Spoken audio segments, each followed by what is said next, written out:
Right. Hello and welcome. It's Jennifer Britton, and we've got people coming on into the room. Hello, everyone, and welcome. Thank you for joining us for our first part of the 2023 holiday party. I'm Jennifer Britton, and it's good to see many of you. Thanks for taking time to join us, whether you are going to be here for the full time or part time. I've got Evana, a valet, who is our team lead for group coaching here. We've got Rita, who is here as our team lead for the whole Reconnecting Workspaces. It's good to see some alumni, Kimberly Young, who always shows up in her hot pink shirt and the chair in the background. Jay, good to see you. Thank you for joining us this morning. And Miss Tammy. Hello, Tammy. Good to see you. And Jared, thank you for joining us today. I expect a couple more people to join us throughout the day. So this is a 3-hour event and it's the 20th annual. I'm going to take these Santa Claus glasses off just so I can see a little bit better. But we've got a bit of an agenda and we have people coming and going. This is also going to be recorded. So just so that you know, if you don't want to be online, please take yourself offline. Good to see you, Jay. And I am going to be just sharing some things. So we've got an agenda, and I would say that this is the 20th annual. And I have to say, over 20 years, it really has changed from year one when it was all on Bridgeline. And I think I did 3 1-hour calls where people would come and go. And those days it was sort of unique to do a virtual thing. Now, 2023, hey, we've all been virtual for quite a while. I think the best attendance was probably 2020, December. People were at home. As my co-host, Ms. Michelle Mullins, knows. Hi, Michelle, welcome. And good to see you. And just want to say that this is something we really enjoy doing here at Potentials Realized. So as we step into our 20th year as a primarily coaching skills training company, want to say thank you for taking time. And I hope that you're going to get some good value out of this. So we're going to do some education, we're going to do some learning, we're going to be doing some polling, some fun things that maybe you want to be modeling in your own work. Would love for you just to introduce yourself before I go into the formal slide deck. Would anyone like to say hi and let us know where you're from before I put on a screen? Anyone? Kim, where are you calling in from today? I am calling from Mount Airy, Maryland. Ooh, fantastic. And anything that you want to share about what you're focusing on or what you're excited about right now, maybe for the new year?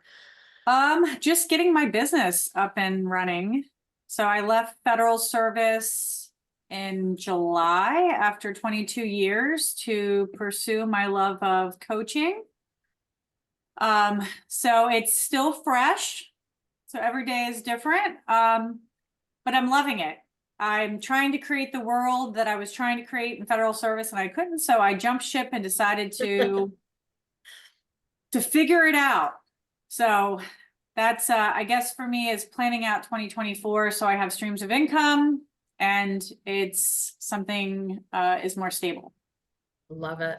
Well, you were in the right place. If you saw our agenda, and I've got the paper copy here, 2:15, 2:30 is going to be sort of looking at coaching business development. If you can stick around, if you can't stick around, scroll ahead into this recording. Because I think here we are, 2023, right? We're in an economic downturn. And we were there as a business in 2008 and 9. And what I really saw, not only in my business, but in the coaches and business owners I was coaching and mentoring at the time, multiple streams of income were really, really, really critical. And I think we're getting into that phase again. So many of you probably have a copy of Coaching Business Builder and Plan, Do, Track, which is why I wrote those 2 books, to really be that guide for you as you navigate, because it is about daily steps and consistent action in these times of change and movement. So Kim, good to have you with us. And Kim's also, I want to give her a shout out. She's a Reconnecting Workspaces certified coach. So Kim, along with about 24, are actually taking this whole body of work out into the world. I know, Kim, you did a lot in your former world of work, but what would you say about RWCC, as we call it, Reconnecting? I mean, during the pandemic, I really leaned into that. I actually went through 3 Jennifer's classes during the pandemic. Because I had all this extra time. So I did group coaching, team coaching, and the Reconnecting Workspaces. And I actually used it to help my leaders that were under me develop their teams. Back then it was a different title, I think, wasn't it? Was it a different title? It's always Slightly. Reconnecting Workspaces, but you also use the 90-day guide for success. Yes. So I know you use this, Yes. which is a So I companion, did, and yeah. that 90-day planner as well for employees, right? Onboarding and reboarding. Yeah, I bought all of my leaders one of the books, and we worked through the 90 days together. So they could get their teams to work together virtually, how they could lead more effectively, how they could have meetings that were engaging and people were on camera. So it was a really great time. So I'm excited to implement it even more as I kind of launch some different workshops and different programs with my business. Fantastic. Well, good to have you here, Kim. Good to be Who here. else would like to check in with a quick hello, what you're doing? Jared, over to you. Hi, my name is Jared Friedland. I'm in Westchester, New York. Just moved here with my husband from San Francisco in July. We were just there for 3 years. We were in New York before that. But I come from 11 years in private service as a chief of staff for ultra high net worth families. And, as a team builder, as someone who, has cultivated some really intense, standard procedures across the board, across many properties for people who are very discriminating. It came to me as a lot more of a fulfilling, in line with who I am, mission to, explore this world of coaching and do it on a consultant basis, helping, heal these really, unfortunately, predominantly toxic environments, and helping these ultra high net worth principals and their teams just relate to each other much better through the principles of conscious leadership, and basically do what I did as a chief of staff, but for many teams all over the place without having to be stuck in one place. So Well, welcome. I'm so glad you thanks. could join us for some of today. Will you be with us for long, or how long do you think you'll be with us for? I will be with you as long as I can. All right. Well, good to have you, and I hope that you enjoy today. Who else wants to do a quick check-in as we get going? You don't have to, but it would be great to hear what people are up to and what they're excited about. Miss Michelle, over to you. Yeah, always a joy to be here. And Rita, I love your antlers. Yeah, so I'm Thank you. typically tucked away in the mountains of Western North Carolina, but my husband is working remotely, or excuse me, working on location in Arkansas for about 4 months. So I'm working from a little 550 square foot cabin on 120 acres. So Wow. all that work or podcasting that we did together and just spending that time with you has really prepared me for now, I will say. So thanks, Jen. And Michelle is a Reconnecting Workspaces certified coach herself, and also has taken Plan Do Track out into the world over the years. So Plan Do Track is the companion to Coaching Business Builder. And I just happen to have my own copy because as a writer, I use my own products and tools. So just a little sort of plug here. Next week, Saturday morning, I fly back to the Caribbean, which is where many of you know I have roots and family. We're going to be heading back to support my mother-in-law, who has not been well recently. But Monday, I'll be running the Coaching Business Builder Booster from Barbados. It's an 8-hour day to really get traction and action on your business. So there is going to be a giveaway at 2:45, and here's what you need to participate in that giveaway. I will ask that you head on over to any social of your choice and post something about your experience with either our programs, reading, or a topic related. And then we'll enter you into the draw for 2:45. And you'll have a virtual seat, not a physical seat in Barbados with me, although it would be great, but it would be your own cost to get there and join me on the beach. But it's going to be a fun day of really rolling up our sleeves to be doing some work using the frame of Coaching Business Builder, CBB, as I affectionately call it, to really help you get that not only the plan, but we're going to be doing some action spurts. We're going to be doing some sprint cycles throughout the day, along with the planning, so that you can leave the day with not only, you know, your vision work, and many of you have done the Vision 2024, but also leaving with a 365-day content plan. Like, who wouldn't like that? Because these are the things that we get stuck in, and it's like January rolls around, oh, I should do that. February rolls around, oh, I missed the boat.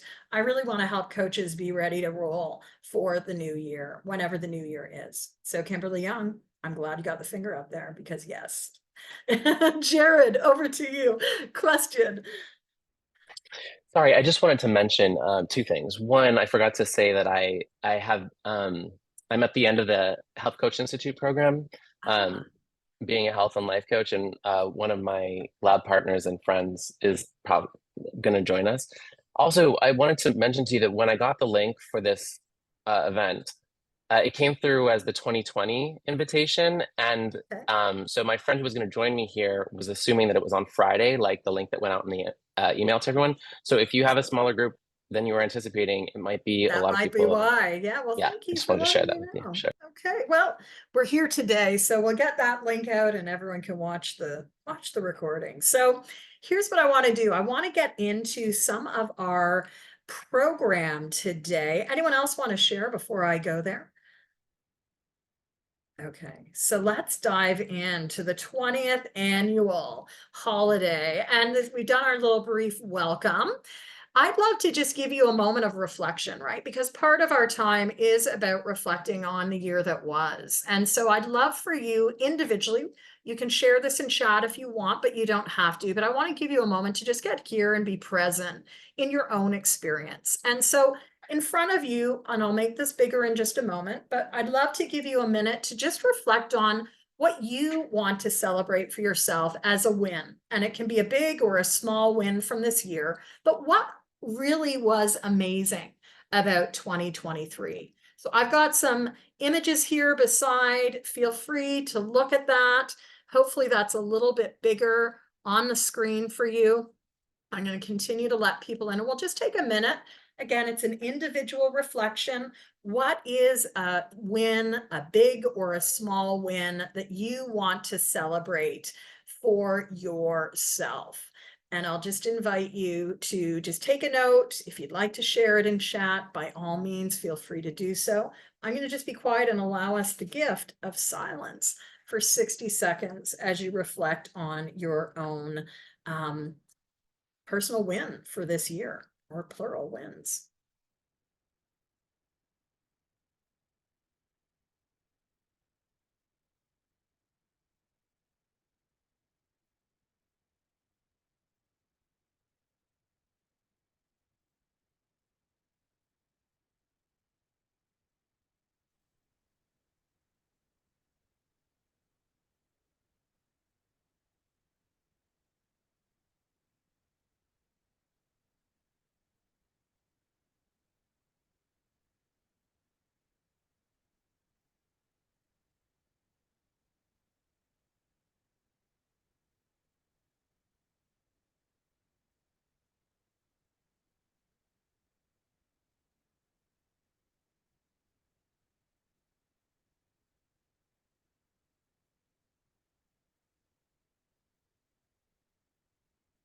So that's a minute. I hope that gives you a chance to just be grounded for a little bit. Again, in group coaching, we know how important it is to sort of create that space for learning, for action.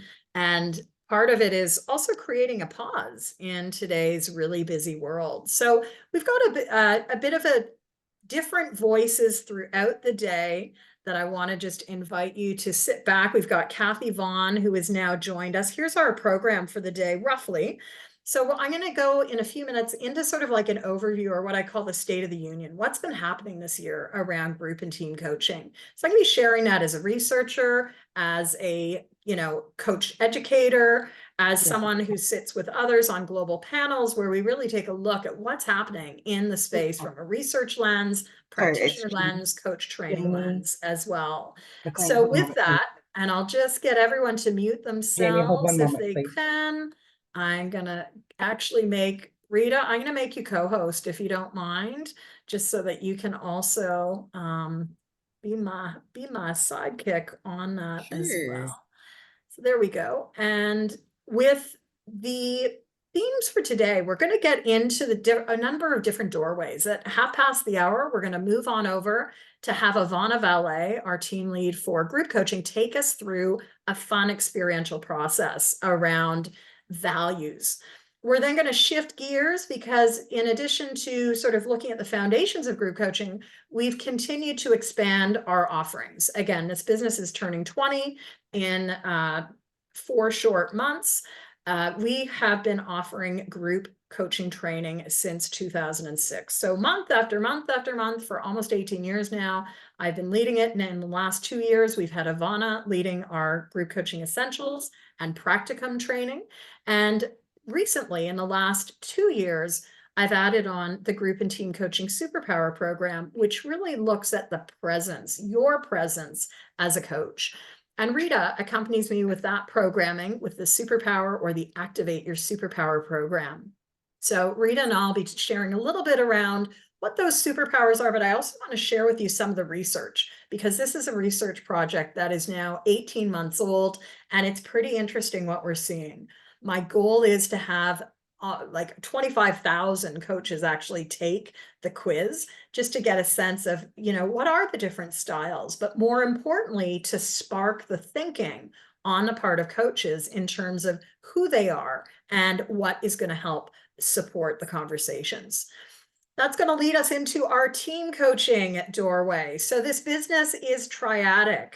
We offer training and support in coaching groups, coaching teams, and many of you are probably familiar with my 2012 book, From One to Many. Yes, I like to sort of take credit once in a while that did coin that term, coaching many groups and teams. So we're going to switch gears at 1:25 with Kathy Vaughn, our team lead for team coaching.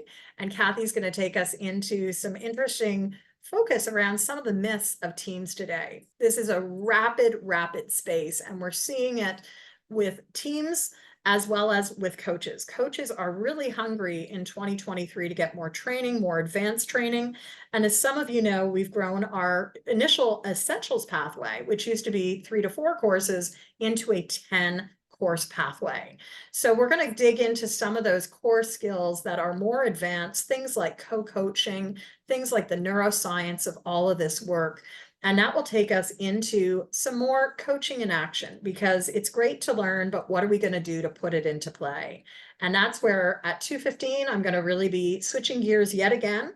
We're going to be diving into the whole CBB land of work because I think as we enter into 2024, economic conditions are challenging for all business owners, not just coaches. And I think this is where we do want to make sure that we're leaving time to be focusing on our businesses. So I'll be digging into CBB, some of that Coaching Biz Booster stuff that I'll be sharing next week, Monday, at our Business Booster program. And I also work with a select group of coaches throughout the year in the Coaching Biz Growth Lab. That program is about 5 years old now, and bi-weekly we meet for 45 minutes to really work on your business. Again, it's easy to keep thinking about it, but what action are you taking on a regular basis? So that's a CGBL, which you'll hear me talk about, Coaching Biz Growth Lab, and it might be of interest for you if next year is going to be your year to focus on the business. We've got our big draw at 2:45. So just a reminder, if you've just joined us, everyone will be entered who's here live and is able to post a interesting point, either from some of the coursework that you maybe done with us, because many of you are alumni, some of you are readers and have experienced one of the 7 books that I've perhaps published in the last 12 years. And very much, we just want to widen the lens. So with that, let us get going into like where we are right now. You've heard we're a one-stop shop. We're going to be going throughout the day into some like sponsoring messages. We have a lot on the go in January with most of our programs starting up again the week of the 8th. Or the subsequent week. So Kathy will be kicking off the year with our new Team Coaching Essentials group. We've got neuroscience, learning, and experiential approaches that I'll be kicking off early Tuesday mornings. I do an early 6:30 a.m. program. on a rotational basis throughout the year. So coming up in January is NELA, which is 14 hours of learning. We then have our Activate 14 CCE programs starting on Thursday, the 11th, and lots always happening on Friday. So we've got mentor coaching groups starting on the 12th. We've got the next group coaching essentials series, which is really the first of this whole long pathway. So we'll talk more about that as we go, but feel free to scan the QR code, which will take you into group coaching essentials. We've seen our agenda in a couple of slices and dices, and some of you might be interested in the goodies. I think the same link that Jared indicated was not working live. There is a swag bag that we will get out to those of you who are attending today, because we want to make sure that you are leaving the party with some good resourcing. So we'll get that to you. We've talked about the grand prize draw, and I would love for you to share, not where you're calling in from unless you want to, but something interesting that you notice from your location. Something interesting. Let's get our eyes off the screen for a minute. This is part of that 20-20-20 that we talked about, which is actually a great resting opportunity for our eyes and screen time. What is something interesting you notice in your vicinity? And that could be your house or your local surroundings. It could be out in the natural world. So just put that in chat as we get going. It might also be the map, which is always where I get located. But I'm going to actually note that there's a hawk. There's a hawk circling overhead, which is quite neat, even though it's a very cold day here in north of Toronto, Canada. I'm in Barrie. So Jay, it's sunny. This isn't common for this time of year. Yeah, you're West Coast, right, Jay? So some sunshine. Kimberly's watching the trees sway in the wind. What else is happening? Michelle's noticing the quietness and the peacefulness outside my window. Lots of space. Yeah, 120 acres, you said, Michelle? It's a lot of space. For Marga, it's dark, and Elham night sky finally visible after the rain. It's after sunset here. Well, I'm glad you could join us tonight. For Rita, it's cold, and there's that maple leaf and the snowflake. So thank you. Let us talk a little bit about what's happening in this realm of group and team programs. And I'm going to spend about, 15 minutes or so, because it really is like this multicolored bouncy balls. There's a lot on the go in the realm of group and team coaching, even group and team programs, right? You might be doing retreats, still doing webinars. You might be doing organizational training. Really, what we're going to talk about today is all related, right? It's multidisciplinary in terms of what is going to help people learn, connect, and converse in better ways, whether they are, as we heard, Jared talking about high net worth individuals or families or businesses, whether we're working with students, whether we're working with educators, whether we're working in public sector, whether we're working around climate change, whether we're working around dispute resolution, whether we're working with entrepreneurs. The context is ever changing. And I don't know about you, but I've been noticing just how, especially coaches are responding to a lot of this in terms of how are they working differently? How are they also looking at the bouncy ball and looking ahead at where things are? We certainly are seeing a lot of diverse influences, right? And I know years ago, Kathy was joining us. Kathy is our team lead for team coaching. A couple of years ago, Kathy shared this notion of the kaleidoscope. And if you imagine all of these colors coming together, right, we are seeing in a lot of contexts, not every context, but in many contexts, continued uncertainty. My current writing right now is a new book in the Reconnecting Workspaces series, which is eventually going to be a series of 12 books. And it really is all about complexity, disruption, and change. And whether that uncertainty is economic, geopolitical, which many of you know my roots, many of you have heard sort of where I'm sort of maybe getting pulled into with some of the evolutions that are in our backyard in this next few weeks and months. There's a lot of uncertainty. And so what does that mean for leaders? What does it mean for teams? What does it need for business? And these are the questions. These are the really big issues that are showing up every day in the conversations that we're fostering. We're also in a time of economic disruption, and it's impacting the world in very different ways, in very different places. But I think I'm seeing a further push as to why group coaching is so important in creating spaces for people to access coaching in a much lower cost per capita. Now, it's interesting how today, 2023, so many people call that the democratization of coaching. I love that term. This is why I became a coach 22 years ago, right? Potentials realized my business is now turning 20, but I've been a coach for 22 years. And in my former years of service, working throughout the Caribbean on climate change issues, on programs around absolute poverty, ecotourism, accessibility, to me, as I trained as a coach, my first question was, how do we make sure that people at the community level have access to this? And that is why I continue to do the work today. And I'm eager and hopeful that in 2024, I'm really going to be able to walk my talk in some very interesting ways with newer clients and different types of clients. We're also seeing another influence that I think is having impact with our work, which is trust and lack of trust. Again, I didn't bring the figures to the annual trust survey that Engelman always does, but it's really never changing. And so how are we working, and how is trust impacting our conversations? As you probably have heard me talk about, that triad of trust, safety, and connection, that's part of the whole Reconnecting Workspaces body of work. This is something that we've seen not only in our own work, but in the cohort of our Reconnecting Workspaces certified coaches. But this is really where a lot of team coaches are getting activated today. How do we help reconnect people? How do we help rebuild trust on all different levels? And that is taking us into some focus, I think, as practitioners across the board, into systems, into teaming, and into adaptive and emerging models.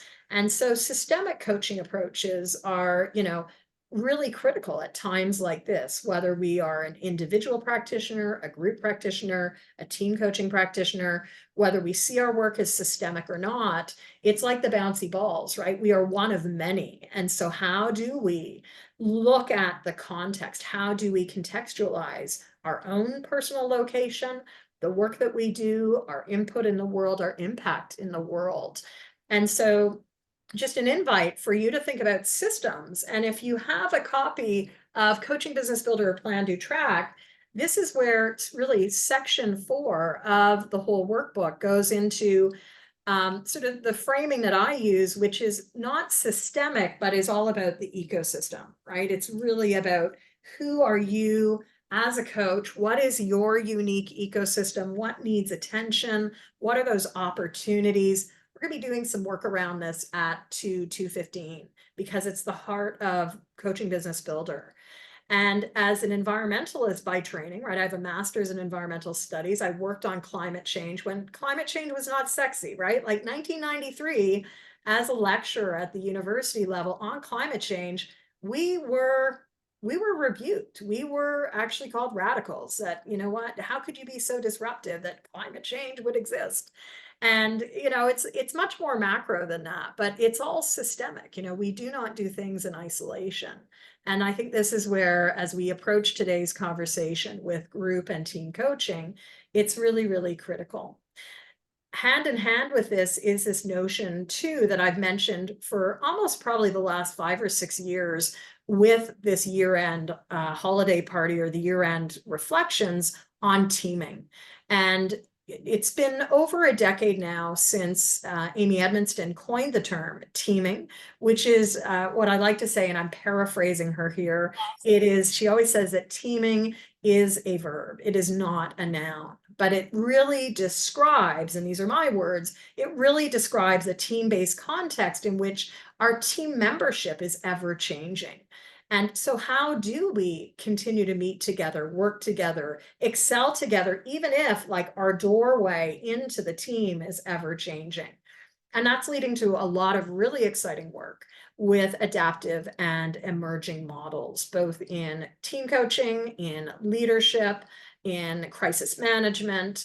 You know, as someone who has legs and hands and feet and fingertips in all of these areas, like I think we're really at an exciting time to be building on what always has been, but looking ahead at what do we need to adjust for the times of the moment. So these are some of the influences at the end of the year. I'd love for you to share as well. And just want to, as I'm doing that, just want to ask you also, what do you see as opportunities and challenges right now, as well as the hopes and fears? So there's a lot of things on the go. We're going to use annotation. And in using annotation, it's going to be able to bring your voice onto the screen, should you choose. Annotation is typically found at the top of your screen. And I'd invite you to hover over the top part of your screen, close to where you're seeing, you're viewing Jennifer Britton's screen. As you get to that, move your mouse to the right, click on either view options or annotate. And now, depending on if you're on a mobile or Zoom, you'll see a new window pop up, or maybe a new toolbar could also be on the left-hand side of the screen now. So what I'm going to invite you to do is just share with us, with what I've just mentioned, disruption, which also means opportunity, right? I think we want to look at the flip side of everything as well. Challenges create innovation. Challenges create hope. We have hopes and wishes. What is important for you as you step in to your next year with clients? What are you seeing as opportunities and challenges, and or hopes and fears? So you may want to grab the text function, which is the capital T. And as you grab your text function, I'll invite you to pick a spot, probably not the upper right or left of these boxes, because that's where everyone will go. But just share with us one opportunity, challenge, hope, or fear that you're seeing is impacting the world of teams and groups that you work with right now.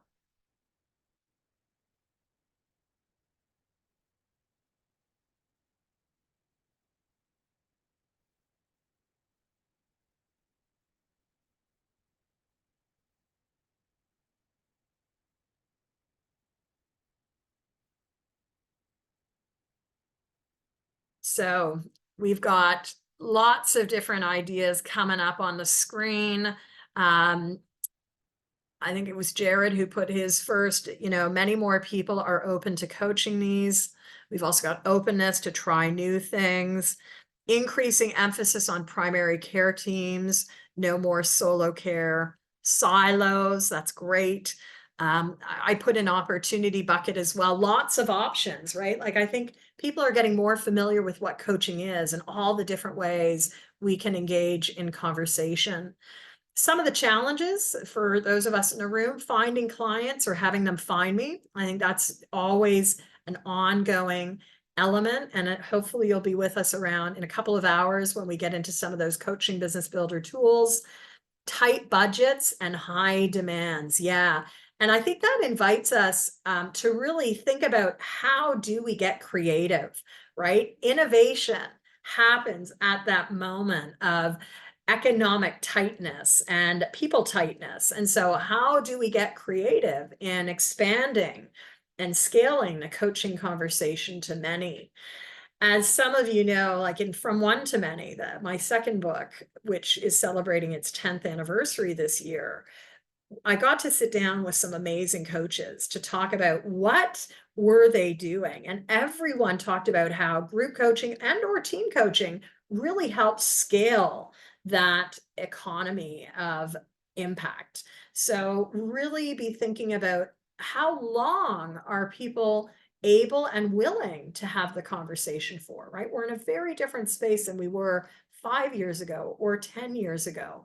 Is there a way we can be looking to related disciplines like Agile to be looking at how do we sort of compress but yet expand some of the time we have together?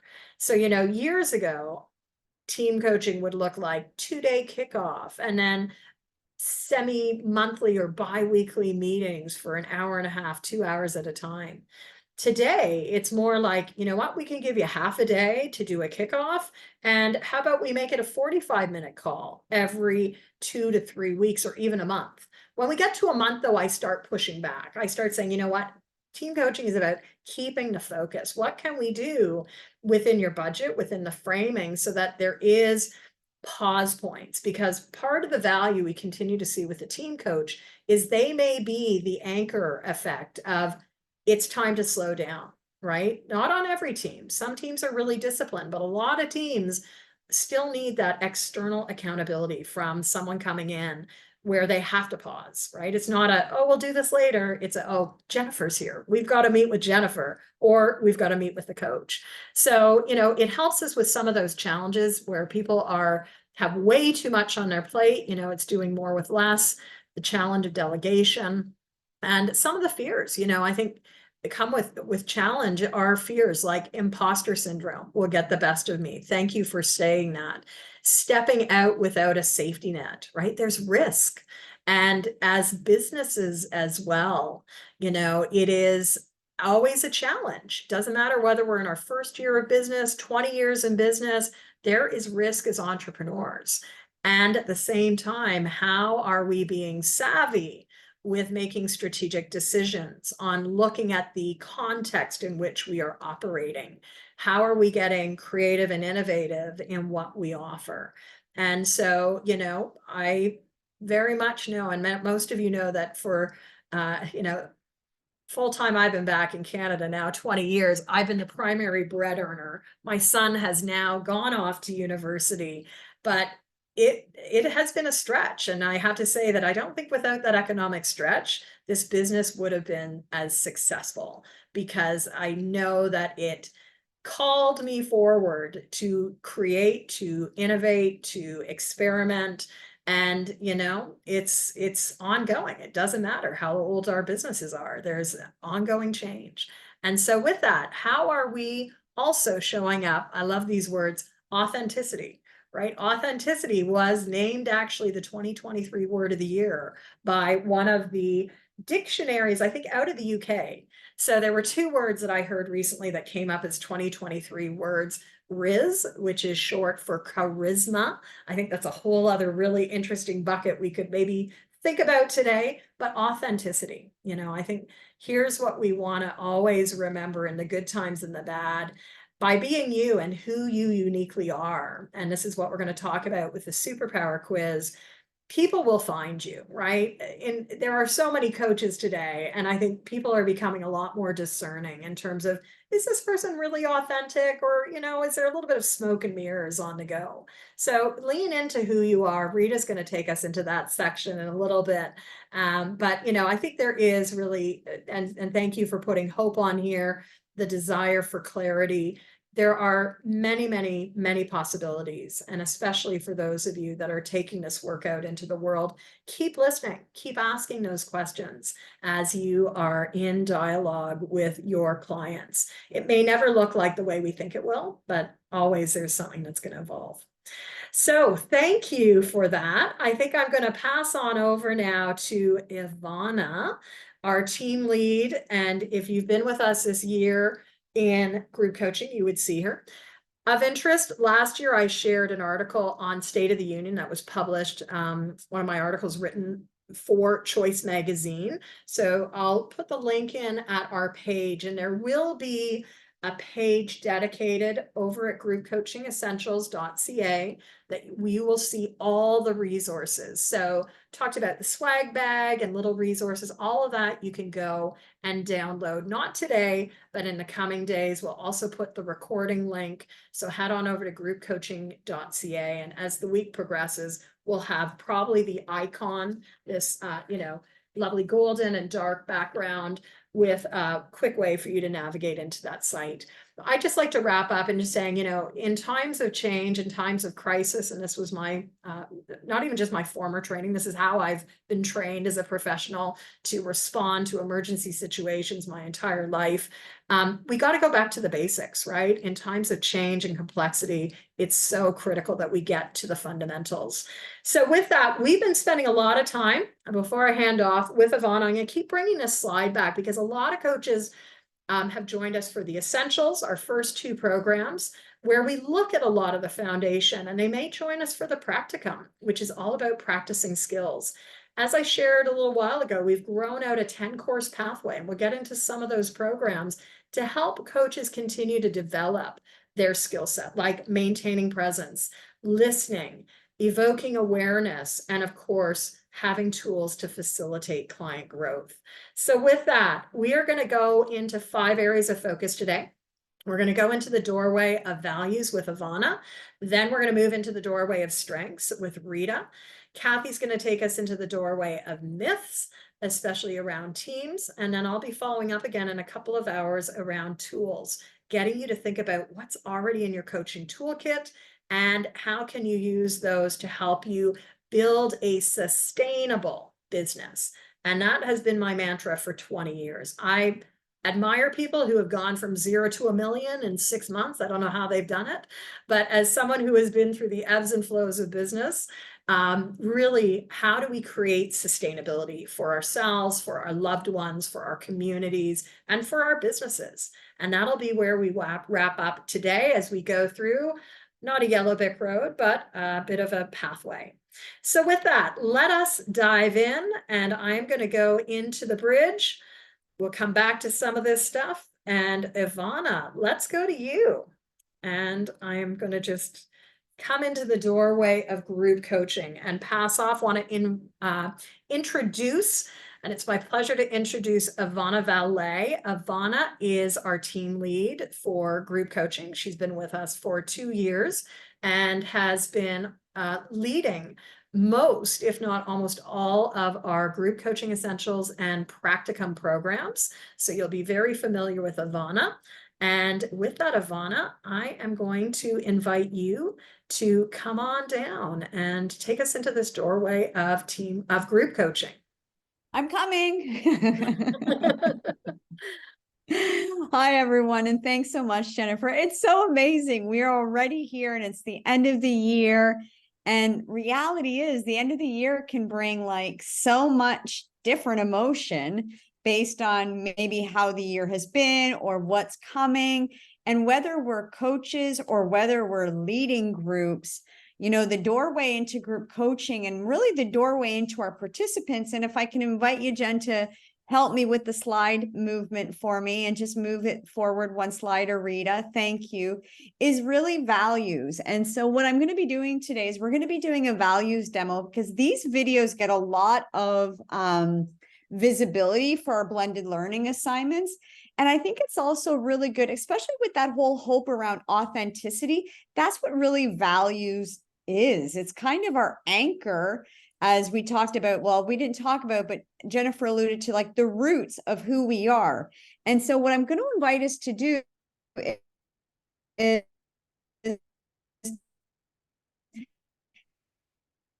this is layers, because I'm a to bring perspectives and layers to this. But ultimately, what I really want to do is I want to do a values demo that can support you if, like, with having a fresh approach to maybe doing values in groups. But also, I want to have you have some value from doing this values demo. So it's not like, okay, I learned how to do it, but I really got nothing out of this. So we're going to do this in a layered approach. So bear with me. Okay. And so what we're going to do is we're going to do a values demo. And although we're coaches, I'm sure we are, we're all coaches. Oftentimes our participants have no clue what their values are. Like, it could be a deer in a headlights moment. And that's why the light bulb is here. And that's why the clarity is here. And so this tool to approach values is actually one that can be used very effectively with your groups. So if you can move the slide forward for me, please. And so this was taken out of, Jen, keep me honest, what literature of yours, because I can't keep all the books straight and honest. Where did this beautiful list of values come from that people? So this comes out of section 4 of Plan, Do, Track and Coaching Business Builder under values. Thank you. Thank you. So the message is, if you have these books, great. You can go to those sections. If you want these, you can buy the books. But ultimately, let's just play for ourselves. So what I'm going to invite you to do is I'm going to invite you to go back to your view options, annotate, and I want you just to go and pick the stamp. Okay, any stamp you want, it doesn't really matter. And what I want you to do is I want you to go and stamp to the left or to the, let's actually say to the right. We're left to right readers. Go and stamp your top 2 values as a beautiful soul and human being. Okay, we're going to do this in layers. So go and stamp your top 2 values that you connect to. And we also added another option. So if there's something that is not there and you want, just do a star there, and we don't need to know what it is, but just do a star so you have a placeholder for your top 2. And I'm going to do this too, because as a group coach, you want to be participating in this because it's a group collective conversation.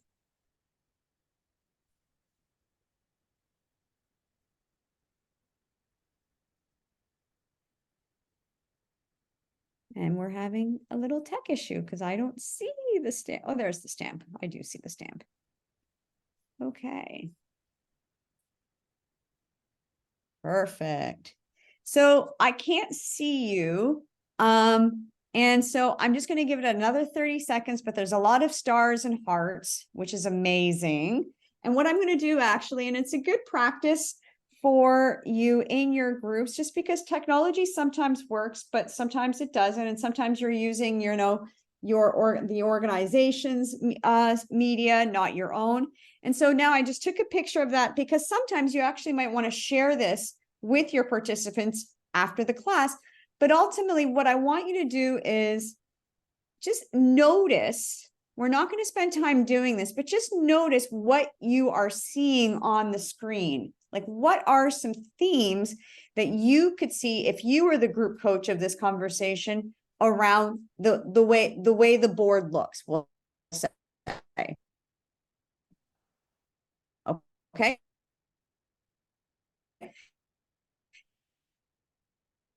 So with that said, thank you so much. I'm going to invite you to come.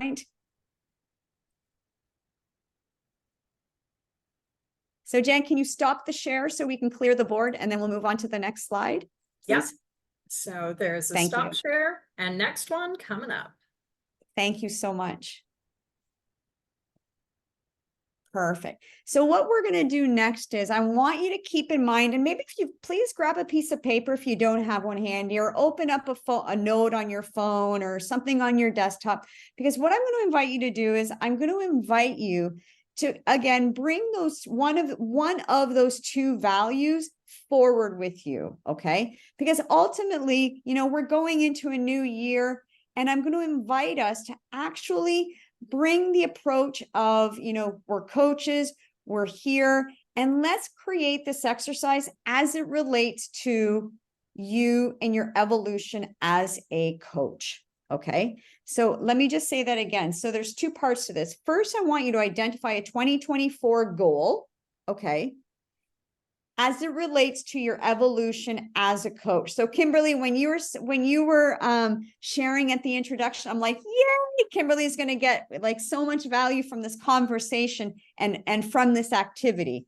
So just again, create a goal and as it relates to your evolution as a coach. Okay. Now with that, you don't need to tell us what it is. Just write that down on the top of your page or type it into your phone. And I want you to also choose one of those 2 goals or choose one of your values that you can really kind of zoom in and explore and focus on as it relates to this 2024 goal. Okay. And so I'm just going to give you a couple minutes to do that. Just like 30 seconds or so. And what we're going to do, Jen, if you can move the slide forward for me, please, is I want you to, again, you don't need to write it. Thank you, Cecilia, for sharing these. I'm going to actually scroll the chat. Thanks so much for those who are sharing it in the chat. But ultimately what I want you to do is I want you to identify a time in your life, whether it be professional or personal, it doesn't matter, where you were really fully living into this value, that value that I invited you to choose to bring into your 2024 goal as an evolution as a coach. Okay. So I want you, just with that in mind, it's challenging because I can't see all of you. Actually, Jen, let's just go off. Let's just stop the share for a moment, please, so I can see people. And so please just give me a hands up or a thumbs up when you actually are ready, that you have a goal, you have your, you have a specific situation example where you are really rocking it and living into this value at a certain time in your life. If you're there, just give me some love and give me a thumbs up so I know we can keep the conversation going. Thanks, Jared. Thanks, Michelle. Perfect. Woo, we are rocking. For those of you off screen, I'm just going to assume that some of you are ready. We're just going to roll with it, okay? And so now, Jen, I really appreciate yours. It's an honor to have you be my little IT techie gal. So thank you so much. So with that said, we're going to move the conversation forward. And what we're going to do is we're going to be doing self-reflection journaling, okay, which is one of the coaching approaches we really explore. And actually, not only do we teach it, we also do a lot of it in our program. So you really kind of embody the experience. And Jennifer even did it already today. But what we're going to be doing is we're going to be doing short 1-minute bursts of just journal prompting of whatever comes to mind as it relates to that experience that's top of mind right now. Okay. That experience where you are really fully living into this value. Okay. So moving forward, if you can move the slide forward for me, please. So the question that I want you to journal on is, what were you doing at this time? What did your day look like? What were the actions you were taking that really had you fully living into this value? So 1 minute's time. Just journal whatever comes to heart and mind.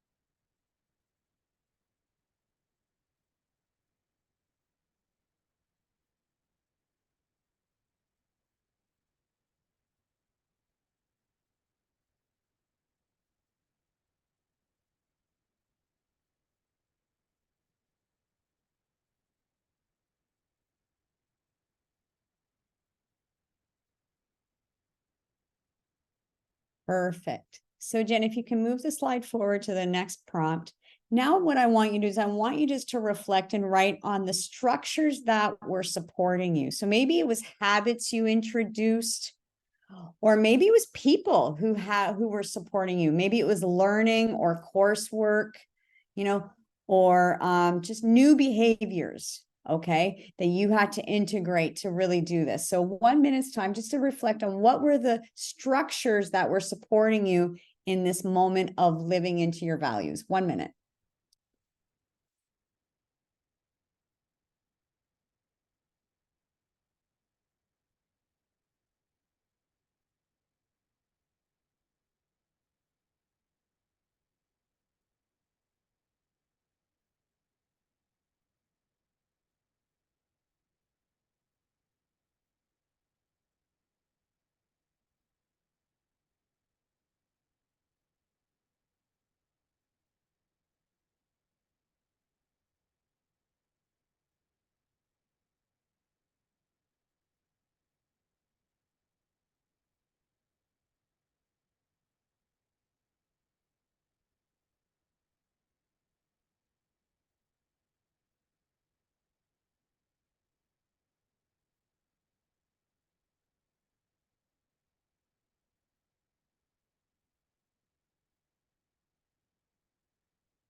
Perfect. Thanks, Jen, to move the slide one more time.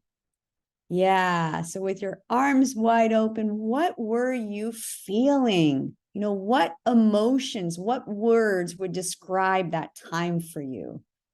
Also, like what energy, or maybe even you can connect to the sensation you might recall that was happening in your body in this moment of time when you were fully living into this value? 1 minute's time.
Okay.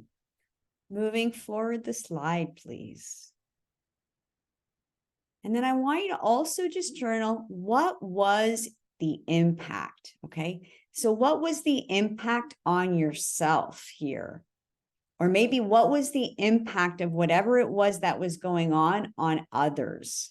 Think about that. Okay. 1 minute. What was the impact this moment of time had as it relates to the value you're exploring?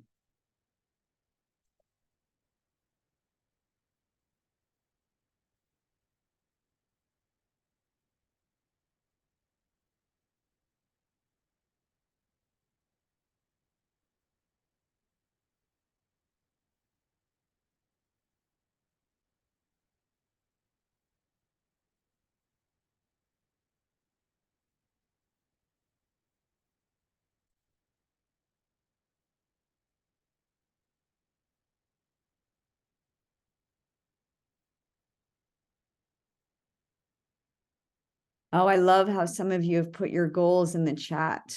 Love it.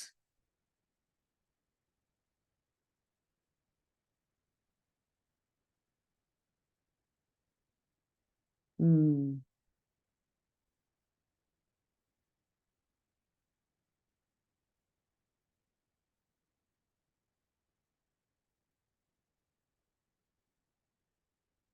Okay, wonderful. So Jen, if you can just stop the share for just a moment, please. And so what we're going to do next is we're going to actually create breakout rooms. So Jen, if you can help me with the breakout rooms, okay. And we're going to be doing pairs, and we're going to put people in the room together for 5 minutes, okay. And what I want you both to do with your partner is first share what your goal is, share what your value was that you worked on.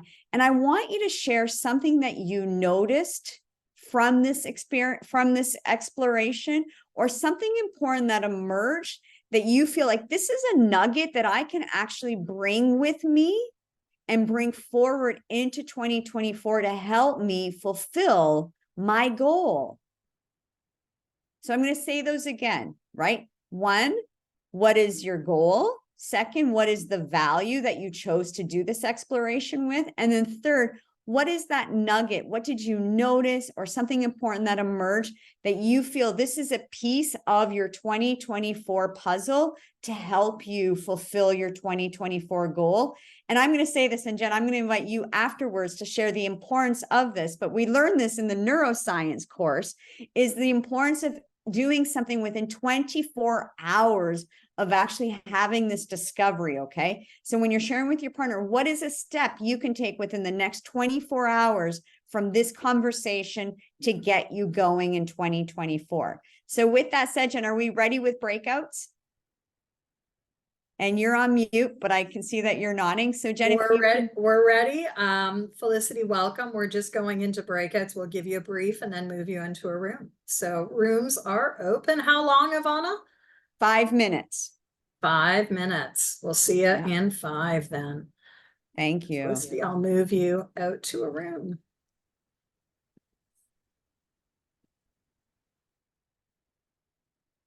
All right. Hopefully everyone's got their meeting invite. Perfect. Felicity, I just sent one to you. Okay, I'm gonna pause this and resume. Sorry to bring everyone out, but you know what happens. So back to you, Evana. Let me know how I can support you. We've got Carissa who's just joined us as well. Yeah, great. I see some familiar faces and alumni. Hello, everyone. Love to see you here. So I know some of you have joined in late, but Jen, if you don't mind, actually, we don't need to go back to the PowerPoint because it's really about, let's just share. So based on wherever you came into the conversation, part of what I want to do is I just want to hear from some of you. I invite any one of you who wants to share what even emerged through your conversations in your breakout rooms. Anyone want to share what's emerged, what's coming for you? Yeah, go ahead. Thanks, Cecilia.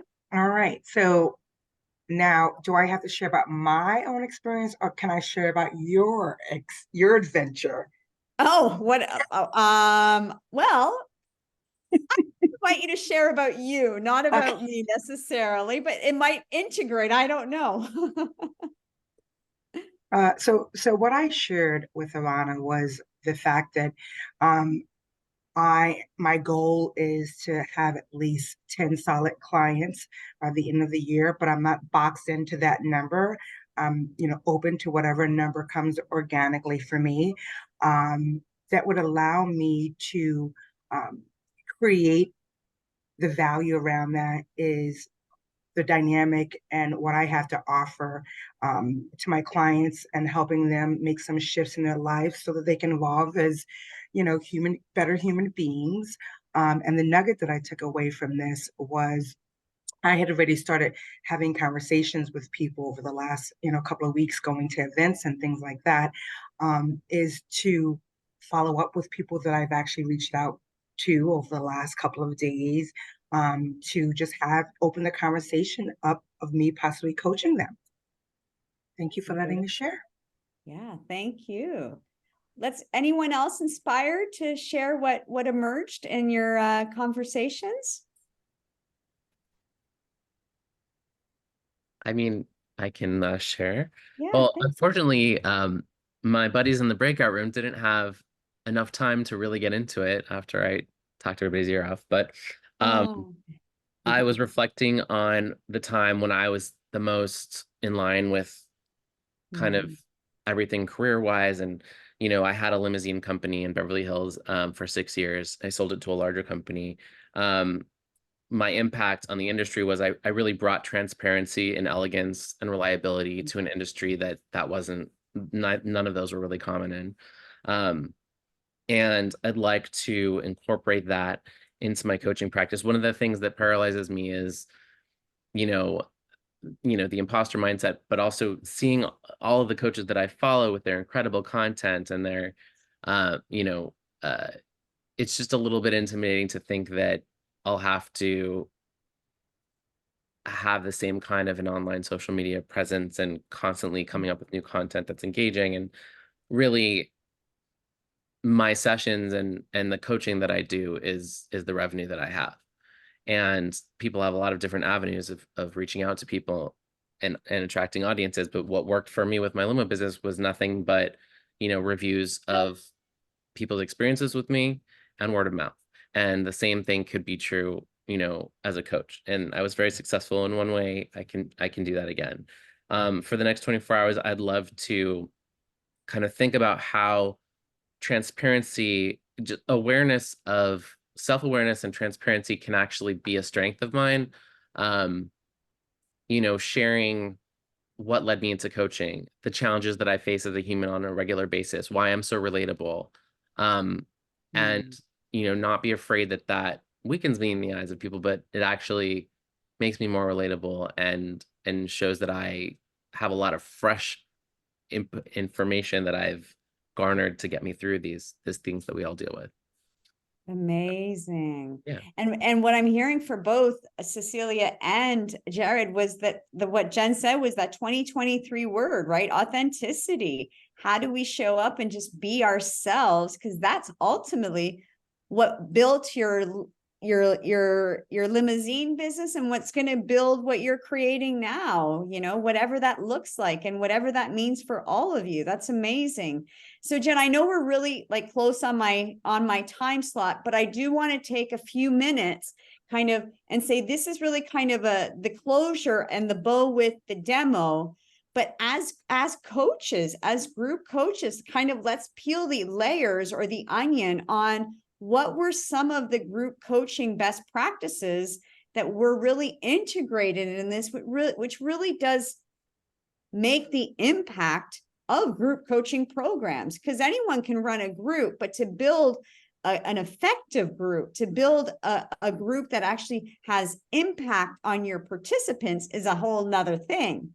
So let's look at that. And Jen, maybe what you can do, if you don't mind, is go back to that grid that you had created around some of the simplicities, and let's pull that up and kind of, let's see what someone saw in any of those, and we can talk to it. Because I'm going to bring your voices into the room. Not that one, Jen. It's the one that you talked about where it's the less is more. It's that other slide. I don't have the reference on the page number. And if it's too much to do, then we won't. Don't sweat it, Jen. Let's just talk to it. Not a big deal. It's better we talk to it anyways. So, and you're on mute, so I don't hear you. So for those of you who have come through group coaching essentials, or even from what you've observed yourself, you know, what were some of the things looking at that experience that you felt really had an impact on you as a participant, which would likely be something that you would want to integrate in your own programs? And I'm going to bring voices into the room, because that's part of group coaching, is not having the group coach talk. It's actually involving and engaging your participants in different ways. So who wants to share? Kimberly, thank you. A couple of things that you utilized, which I know Jen utilized when I went through her training back in 2021, is the annotate. Mm-hmm. That's a big thing of getting people actually doing something versus just thinking. Also the breakout rooms. Yeah. You know, getting individuals to do some one-on-one, which is sometimes individuals are intimidated by a group. So doing it in smaller groups is more effective. And then asking for volunteers to share. So all of these are things that Jen has done through training. It's in her books, and you did that as well. Yeah. You're touching on that process to create safety and connection, right? Part of that is really that trust, safety, and connection in remote, in the reconnecting workspace. But like, how do you do that in a group? And like you said, Kimberly, it's by inviting people to share. It's by actually creating for the different personality types. For the shy folk, it doesn't always have to be one screen, right? And even as a coach, knowing that whatever people are going to discover, they're going to discover, right? So great, Kimberly. Who else wants to share? And these are good. Maybe these are some prompts to help you in your sharing. Anything else? Well, I put it in chat, but I'm just continually thanks. amazed how much awareness and connection can happen in such a short period of time when someone is facilitating the conversation. It's like people are, it doesn't ever get old, and I'm always in awe of how much happens in that short window of time. Yeah. Thank you so much, Michelle.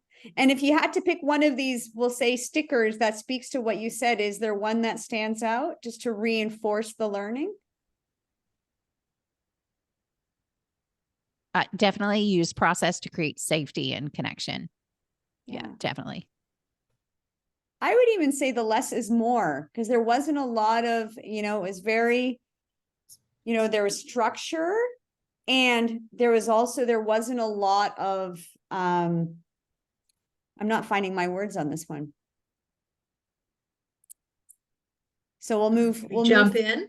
Yeah, thanks, Jen. Like, Love that. You had a pretty solid structure, just a few prompts, and then you really allowed whatever emerged from the group to infuse that space. I wasn't in your breakouts, but I imagine that every breakout was a little bit different. And that's the heart of it's all about the group. It's not about us. We got to step back and let people have the conversation. Perfect. Thanks, Jay. What about you? Let's bring your voice in. Thank you.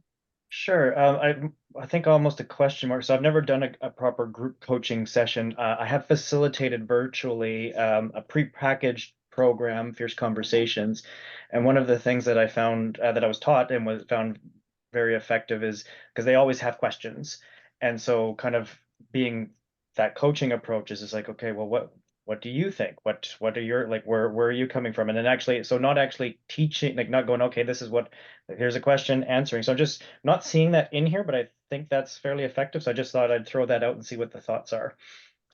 Yeah, great. I think that's very fair. Very fair. That it was really creating the space for people to feel like there was a sense of direction where we were going, but a lot of fluidity for people to take it for what was important for them.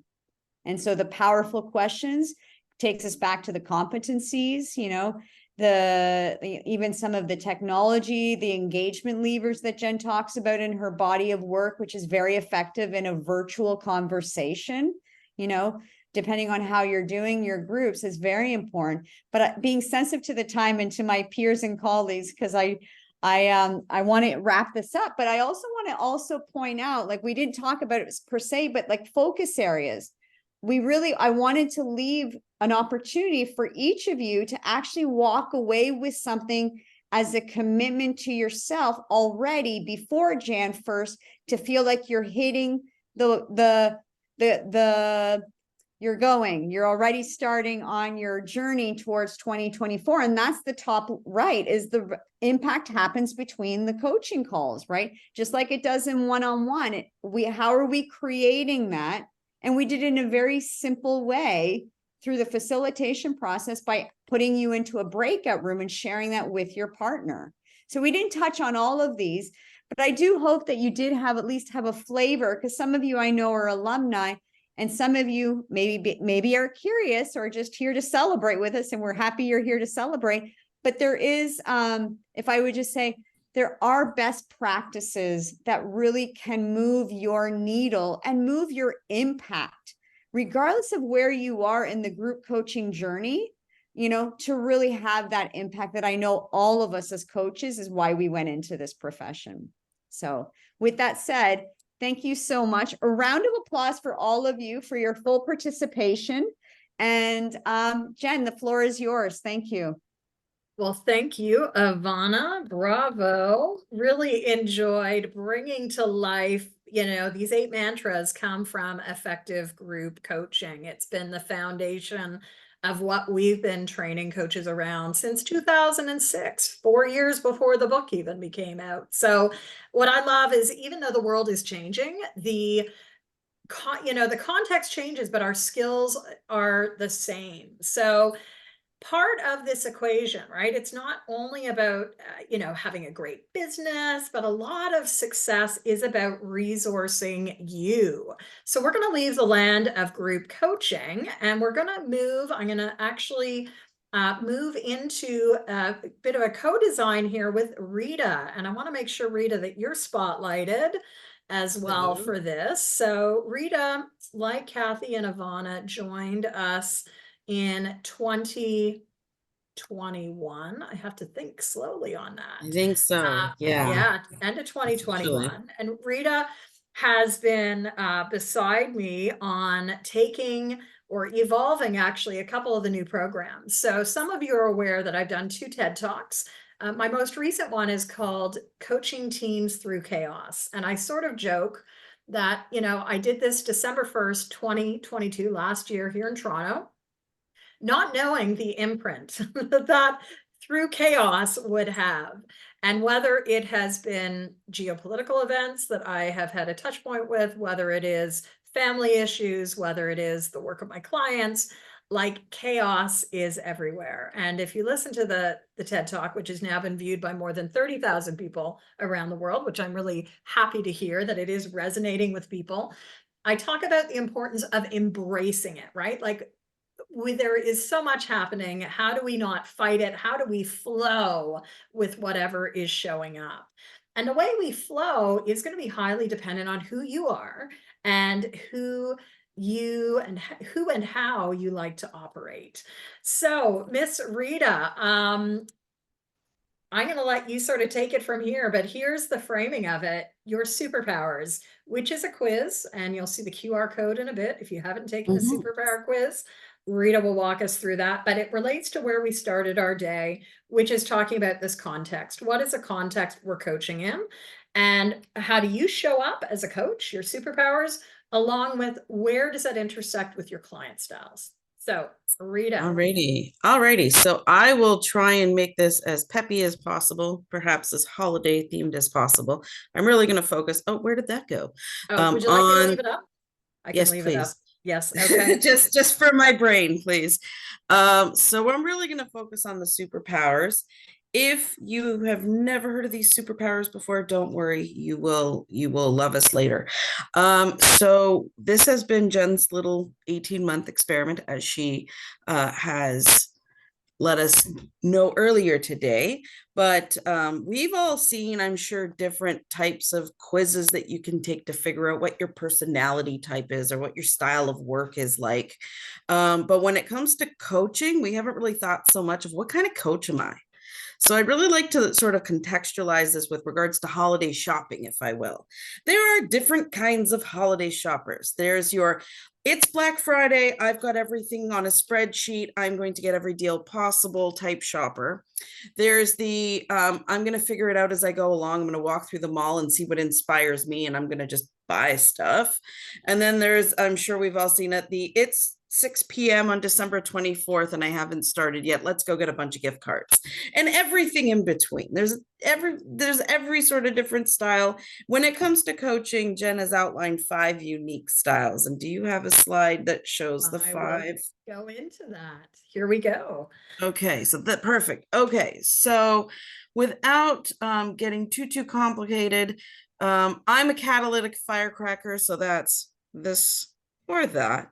And basically, I love, when it comes to coaching, having some kind of structure and goals in mind, right? So we look, like when I'm working with a client, I'd like to be able to say, well, what is it that you're looking to get out of this? And how can I get you from point A to point B? There are spiral lighthouses who are more focused on the granular as well as the wide range perspective. The creative tool master, which is all about not only innovation and creativity, but finding the right tool for the right person. The grounded labyrinth, and I believe, Evana, you're a grounded labyrinth, if I'm not mistaken. So we've gotten a really good taste of what that feels like. That's really getting into, you know, the intimate, the personal, and sometimes it can take us on a really great journey. There's also the ecosystem connector. And Jenn, how would you describe that in the best way? Well, because you have the environmental background and you do it so much better than me. So very briefly, the ecosystem connector, which interestingly is our smallest subset of the population. I'll share that in a moment.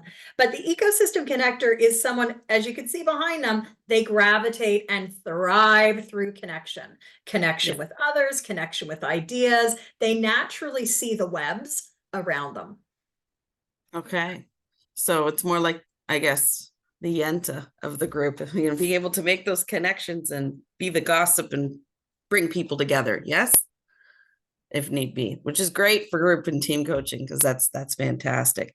So what I suggest, I don't know if you can zoom in on the QR code, Jenn. I can make it bigger. I can probably make it bigger here. And then, so if you guys are able to grab your phones and zoom in and get that to activate, that can take you right to the quiz if you have never done the quiz before. Otherwise, did you get a chance, Jenn, to do the polling question, or is that something I did do the polling questions? Okay. If you do know your style, we wait for the polling question to come up. You can certainly add it. If you don't necessarily, you can take the 2 minutes or whatever to take the quiz at your own time, but you could probably perceive your most dominant style. There it is. So just take a moment and then maybe you can zoom out now, Jenn, so everyone can see all the options at the same time. There we go. You can probably slide the polling question over to your right so that you can kind of get an idea. And if you've done the quiz, it's great. You can just shoot your answer in. If not, just take the most educated guess. I will also highlight that people have dominant, secondary, tertiary styles. We're really looking for this question for your most dominant style. I can definitely say if I had a second in line, it would probably be the creative toolmaster, because I just happen to have a creative background and I love to innovate. So that would probably be my second, but just give it I think I've gotten 4 in so far, so 5 in. How many are we, Jen? We are 10 that can respond. So Okay, we're about, so we're yeah. at 6. We'll just give it another 30 seconds or so, and then I will see if I can share the answers. Am I able to share the answers? I will close the poll and then it will populate for us. Okay. So maybe last 30, like 10 seconds. If you haven't had a chance to take the quiz, go with your gut, right? This is an opportunity. Yeah, so this isn't purely scientific, because obviously some of you guys haven't necessarily taken the quiz, and it might very well be when you take the quiz, what you thought about may not necessarily populate as your most dominant. It might be one of your secondary, and that's totally cool too. So we've got 8 up there. Now I didn't respond, and I'm guessing you didn't either, Jen, so that must be it. How about I end the poll? And I'm Okay, share the now we results. can do it. Oh, So sorry. We both clicked that at the same time. My bad. Okay. So there we are. So you can see it's actually slightly different than what Jen will show you. But I mean, for the most part, it's pretty spread out. But our ecosystem connector is actually our smallest subset on the literal data. And this one, it is actually the largest. So it's interesting. But as you can see, different coaches have different styles. And what that means is that you have your natural, this is easy, this is what I gravitate to. It doesn't stress me out. And then there may be other styles of coaching or other client types that you may be exposed to that might be a bit more of a stretch, might make you a little bit more vulnerable. And this is a great assessment to be able to figure out what those are, so that if you're setting any learning goals for yourself in the future, then you can figure out where you can stretch yourself. As well, if you're looking to do any co-coaching, it's always kind of great to do an opposites attract approach, in that if you're working with someone that is stronger in an area of your weakness, then and perhaps vice versa for them, then you guys can complement each other and plan a program that you guys can utilize your strengths to the best of your abilities and still capture the full spectrum. That makes sense. So I guess we'll stop sharing that. In addition, I'm not sure, Jen, if there was something on here about the hybrid work styles. I thought I saw a slide. Yeah. So before we go there, let me just sort of interface this. I want to just share with like this wider data set, right? Because as I shared at the beginning, one of my goals is to really blow this up. So we have sample sizes that are relevant and resonant.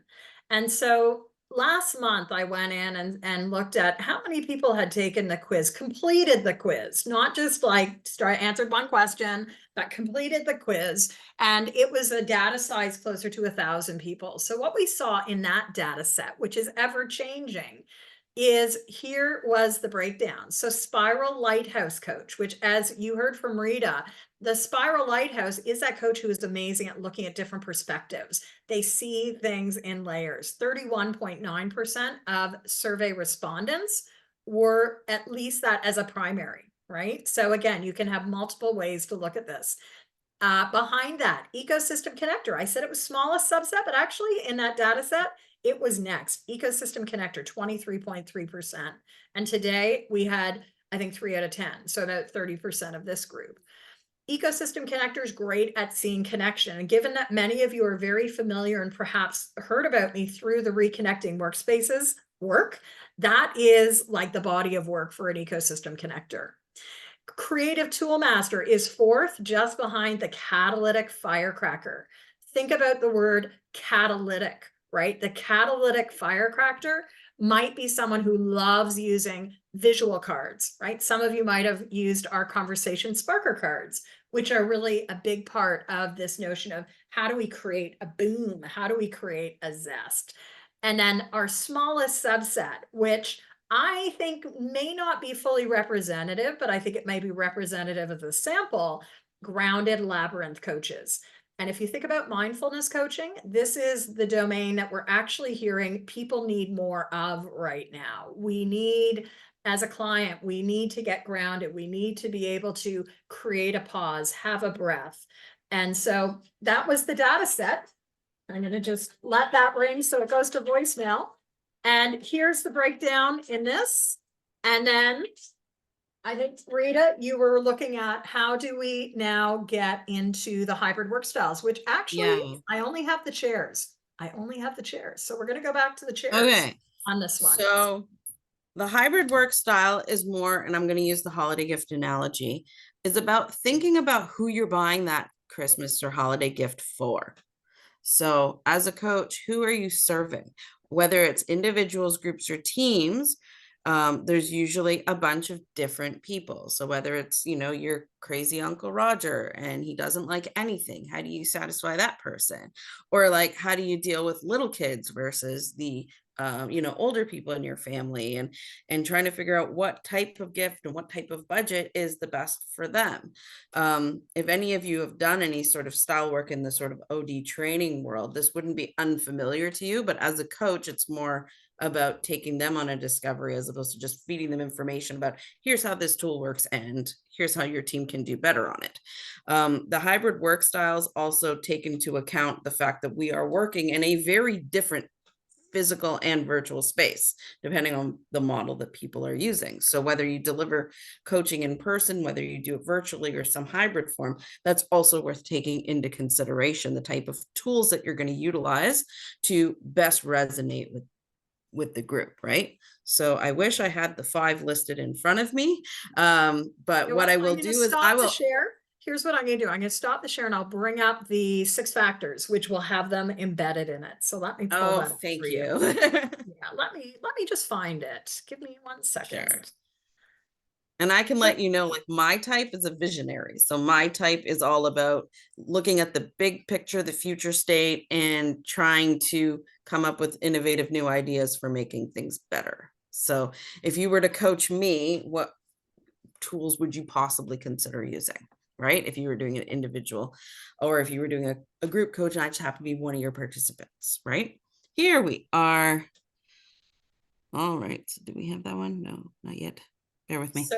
So you've got the colors there. Maybe Rita, I can sort of frame it if that's useful. Please.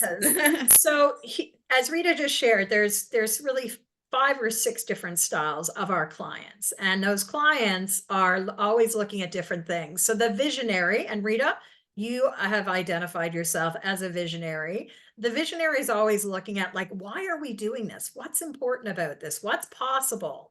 And they are very much about creating that shared mission and vision on a team. Again, that's the hybrid work styles are what is our primary way of working as a client, not as a coach. So the coach is Superpowers, but as Rita said, you're coaching the client. I'm the builder. I'm all about what am I going to get done? I am the green. So what are we going to do? How are we going to get it done? And how do our goals intersect? We also have members of the team, and we know that this is a really important member, which is the person who's looking at how do we operate and what culture are we creating here? So a third type of team member could be your culture wizard. And the culture wizard is that purple who is looking at how do we co-create shared behavioral norms. If you're familiar with the Google research, Google says teams to excel need culture wizard, but they say they need someone focusing on behavioral norms. Culture wizard is the framing I've given it.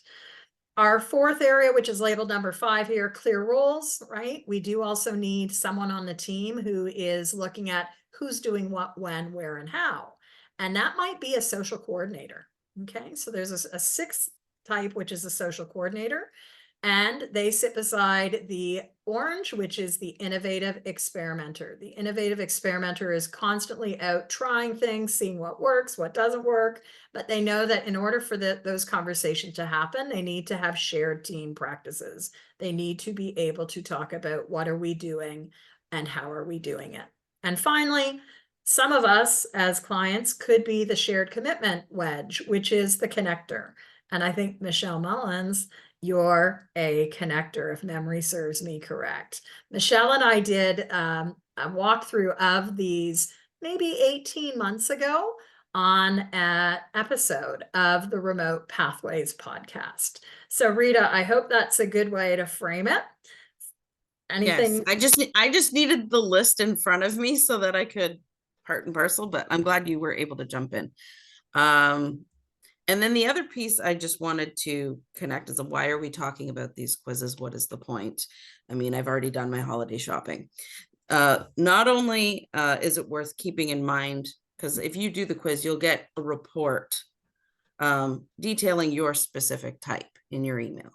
But what about the other types, and how do I use all of this as a coach? Well, we have 2 courses that are part of the pathway. The first is Activate. What we call Activate is basically focused on the superpowers. And so what Jenn does is she not only introduces in depth all of the details, but she gives you the tools as a coach to say, how do I bring this into my practice? And of course you would credit Jenn, but especially for those of you who are already reconnecting workspaces coaches, you can add this to your toolkit. And it's the same with the hybrid work styles, right? You can take that into, if you're diving into, let's say, reconnecting workspaces and you're looking at conflict. Okay, well, we're going to be coaching this team on conflict, let's say. All right, well, how do I use these tools to help disseminate the conversation, excuse me, right? How do I start the conversation? How do I get it going deep so that people are aware of what's going on? And how do I, as a coach, adapt to their particular styles, right? So keeping in mind my own personal lean-ins that are easy, and do I have to go into a vulnerable place in order to be a master to this group as a coach, to be able to get them where they need to go on their journey. So both of those courses are on the pathway. And I think Activate comes first, right? And then would be coaching, what we call coaching diverse teams and groups using the hybrid work styles. So when I say diverse, I just want to be clear, it's not DEI diverse. It's like diverse, meaning you have a wide variety of styles in the room. That's what we mean by diverse. Okay. I think that made sense, right, Jenn? Perfect. So not sure if there's anything else that we wanted to add, but those are the 2 that we definitely want to spotlight. And I know that Kathy's also going to talk a little bit more about that conflict piece. So leading in on that. Love it. Well, thank you, Rita. And we've had a lot of fun, like, again, looking with coaches, not only at who they are, their superpower, but at like, who do you serve? And I think in an ever-changing environment, our styles get more pronounced. So that's something really important to think about. We also have seen with the superpowers piece that this may explain why we gravitate to certain coaching approaches more than others. And mastery as a coach is not just about staying in our lane. It's actually about starting to embody and grow our muscles in related areas. So I would invite you, to really think about the different ways, as my screen goes crazy, the different ways you can be sort of incorporating the different styles for your own work, and then noticing what is easy and what is hard in terms of supporting others with their work styles. Because the evolution of a coach doesn't end at core coach training, right? We are always evolving.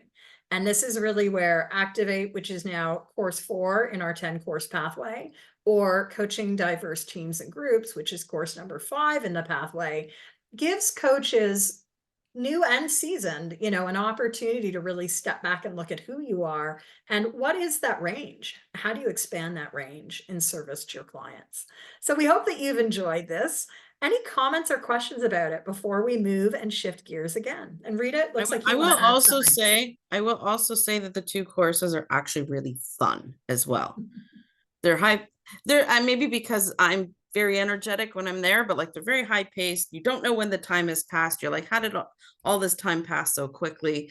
In our previous groups, we've just had a lot of fun as well, right? And I think, when it's over, say, an average of 5 or 6 weeks, then, it goes by really quickly, but you feel like you've really sponged a lot. So especially for those of you who have done group or in team coaching and have already done practicum, this is sort of the next step in the journey. So definitely keep it in mind. And for those of you who are Reconnecting Workspaces certified coaches already, this is definitely something I would add to your toolkit.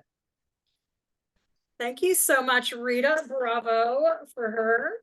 And here's the context piece, right? Why we're introducing all these courses is not just to have fun. It's to help you grow as a coach. And as many of you know, ICF introduced the new advanced credential in team coaching more than a year ago.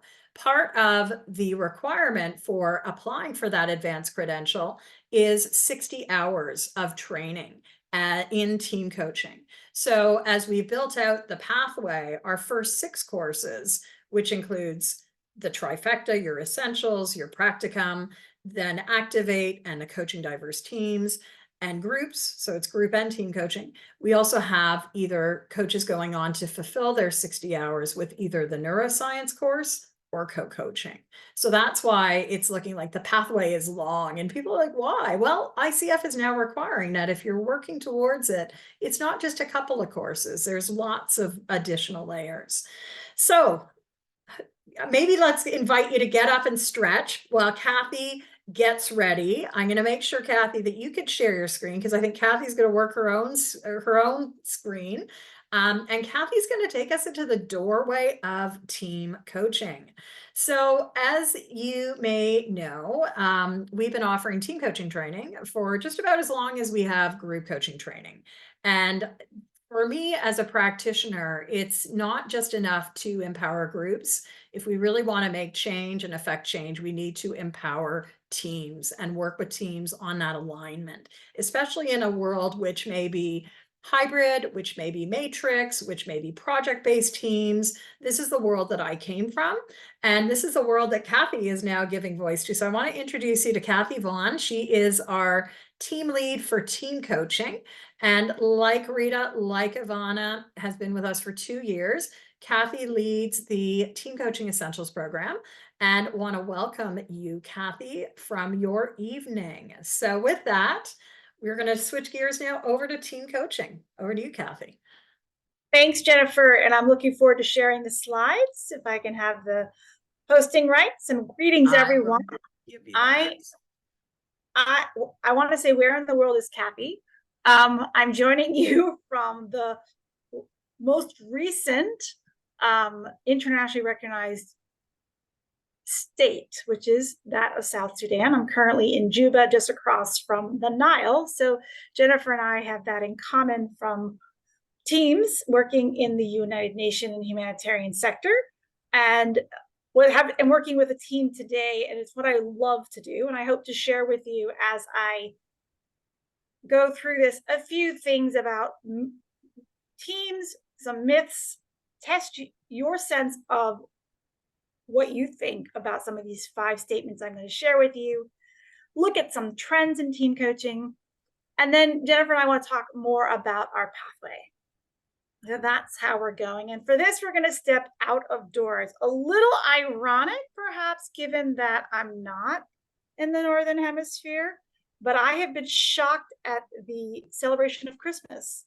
I've never seen so many Christmas trees in my entire life since I moved across the world. So myths and truths, and more about teams. And so I'll spend a little bit of time there outdoors, because team coaching, as Jennifer already posited, has accelerated in the last 18 months and continues to evolve. I know some of you on the call have been part of this, our journey, and we're learning so much.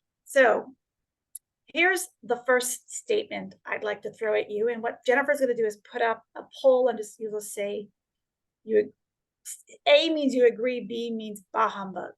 Okay. So the first statement is all about conflict. So often as team coaches, we get pulled in to work with teams in conflict. And do you think conflict is something that needs to be, when it's in a group, it needs to be worked on collectively? And do the teams need to work through their disagreements? So teams experience conflict as a group and must collectively work through disagreements. So do you agree with that? Yes or no? So what you can do is we can go one by one, and you don't have to answer them all until I finish. I have 5 statements. And Kathy, just to let you know, I put A as a yes, right? And B as a no, just to confirm that. Yes, yes. So yes, A is agree, and for me, B is bah humbug, going with Rita's theme of the reindeer. Okay, good. Okay, so Love don't, it. so we'll go next one, and I'll come back and explain them, right? So next is an effective team needs to work closely together all the time. Collaborate, collaborate, collaborate. Do you agree? Or is this a bah humbug statement?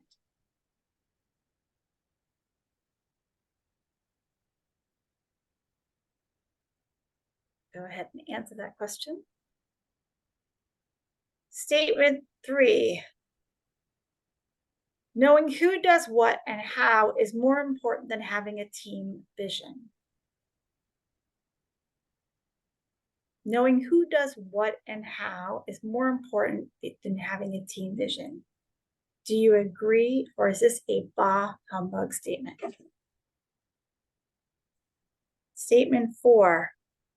Trust among the team members takes a long time, months or more, to develop. Trust among a team takes a long time, months or even more, to develop. And our final statement, 5, is collaboration always promotes team effectiveness. Collaboration always promotes team effectiveness. Do you agree, or is this a bah humbug statement? Yes, Jennifer. Oh, you're waving goodbye. Okay, I'm waving goodbye to Kimberly. And for 5, I'm going to own this one. I didn't add a 5th agree or bah humbug. So you could put number 5 if you feel comfortable in chat, or we'll just talk that one out maybe. Yep. Do you want to run through those again, Kathy? Maybe backwards, so people can answer. The statement 4 is trust among team members takes a long time, months or more, to develop. For each of these, A is agree and B is bah humbug. Statement 3, knowing who does what and how is more important than having a team vision.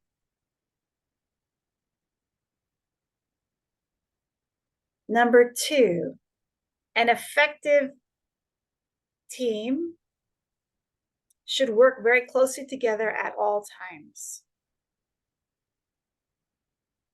And number 1,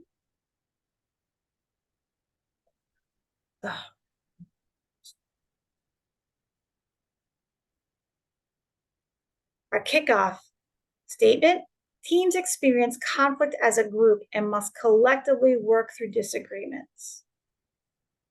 So can I get a thumbs up, digital thumbs up, if you're ready to see the results? I'm curious. Okay. And I think we've got everyone participating. So drum roll, please.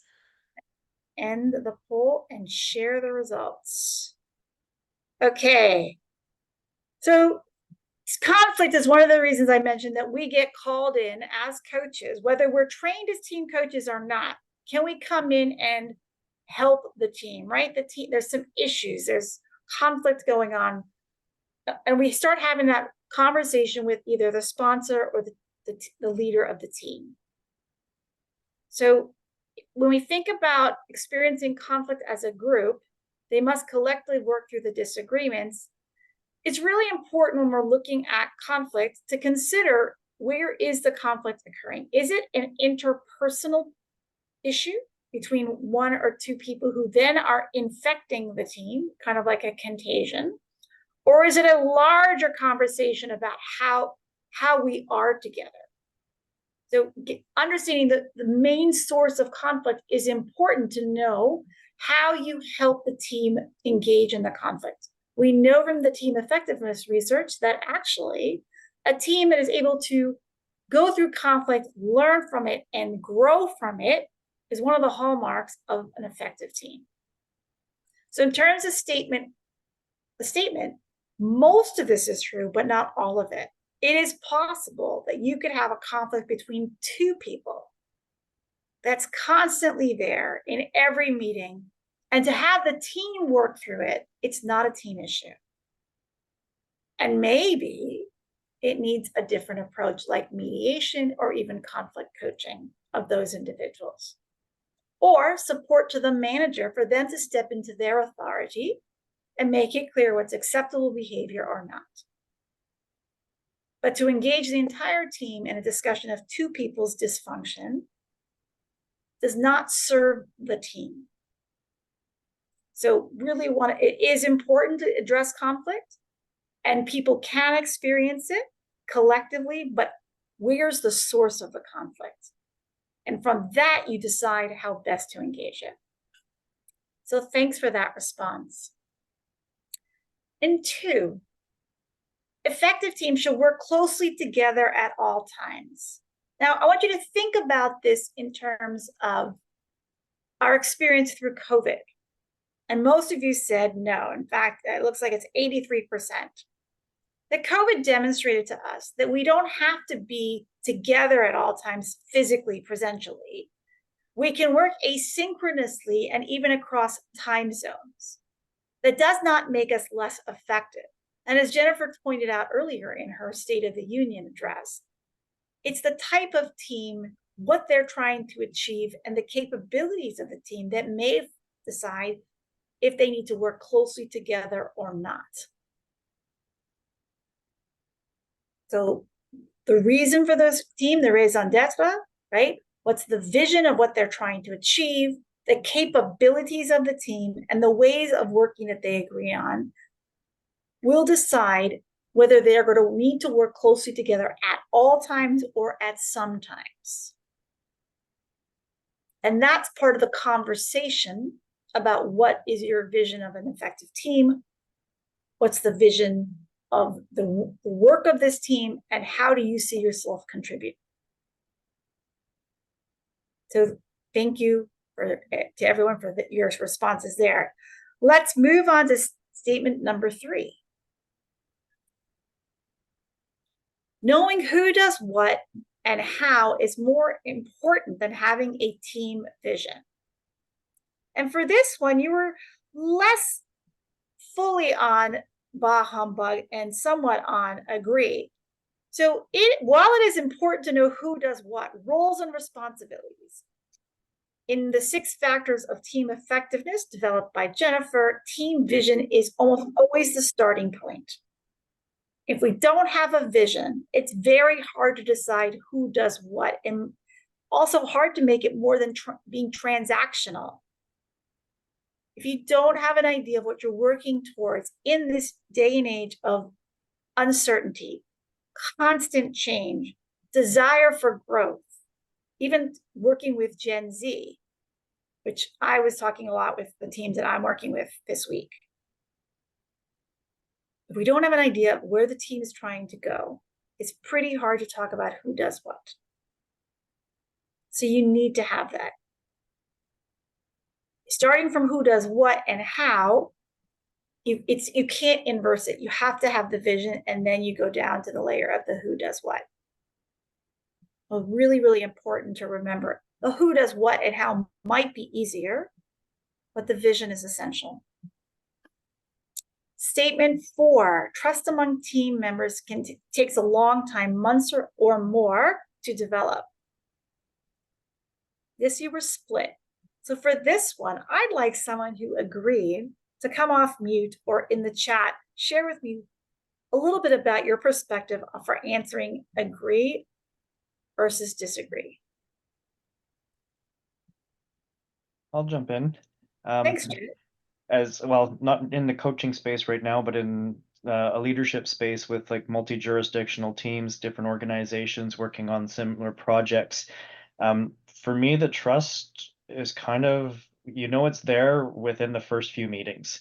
So if there's no trust, then there's work that might have to happen, but it doesn't necessarily take a long time to develop. It's kind of, I think it's in how it's framed in the beginning and who's coming in, that really makes it. So that's why I said A. Okay. So trust is something that is an essential ingredient for the work that you're doing with those leadership teams. But it's easy to just learn, ascertain if it's present or not. Yeah. Pretty quickly on. Okay, thank you. Someone with an opposing point of view. or a different point of view, rather. I have a different point of view. Thanks, Rita. No worries. So I looked at it from a virtual perspective. If there's space and time zones between people, it will naturally take longer for them to gel, if that makes sense, because they may not necessarily have that physical interaction piece that will allow them to build that trust. They don't have the proximity. So it's not that they're doing anything wrong necessarily. It just takes a little bit longer if you're working in a more evolved workspace. Okay, great. And then Jared is saying, usually there's should be trust and it's broken. So innocence or proven guilty. You want to mention something about that, Jared? I just feel like, in a new environment, I always default towards trusting everyone until they break that trust. I don't have a ramp up period to trusting people. I assume that they're going to be, fair dealing and straightforward and honest, until they're not. And then we can have a conversation around it. But I also encourage my teams to act the same way. Even if it has to be from the outside in, that should be the assumption. Thank you, Jared. And can I ask you a different question? Yeah. Okay. In your experience, is that how other people approach it? In my experience, that is how other people have approached it with me, but I've always been, the top manager in the situation. But I also feel that when you lead with trust, you reap what you sow, and people are more trustworthy when you expect them to be than when you act wary of them. Great. And in the Jennifer mentioned the Aidable Barometer of Trust research that comes out every year. And we know that trust is like a bank, right? If you're not looking for actions that build trust in a team, you won't see it. Right. And that doesn't mean we can have trust tomorrow, but it's that little deposit, those observations, that paying attention that make the difference. Very much so. And it's interesting what you were saying with you, people give you trust because you expect it and you demonstrate it. I remember being in a situation where I asked someone something and they said to me, I don't know you.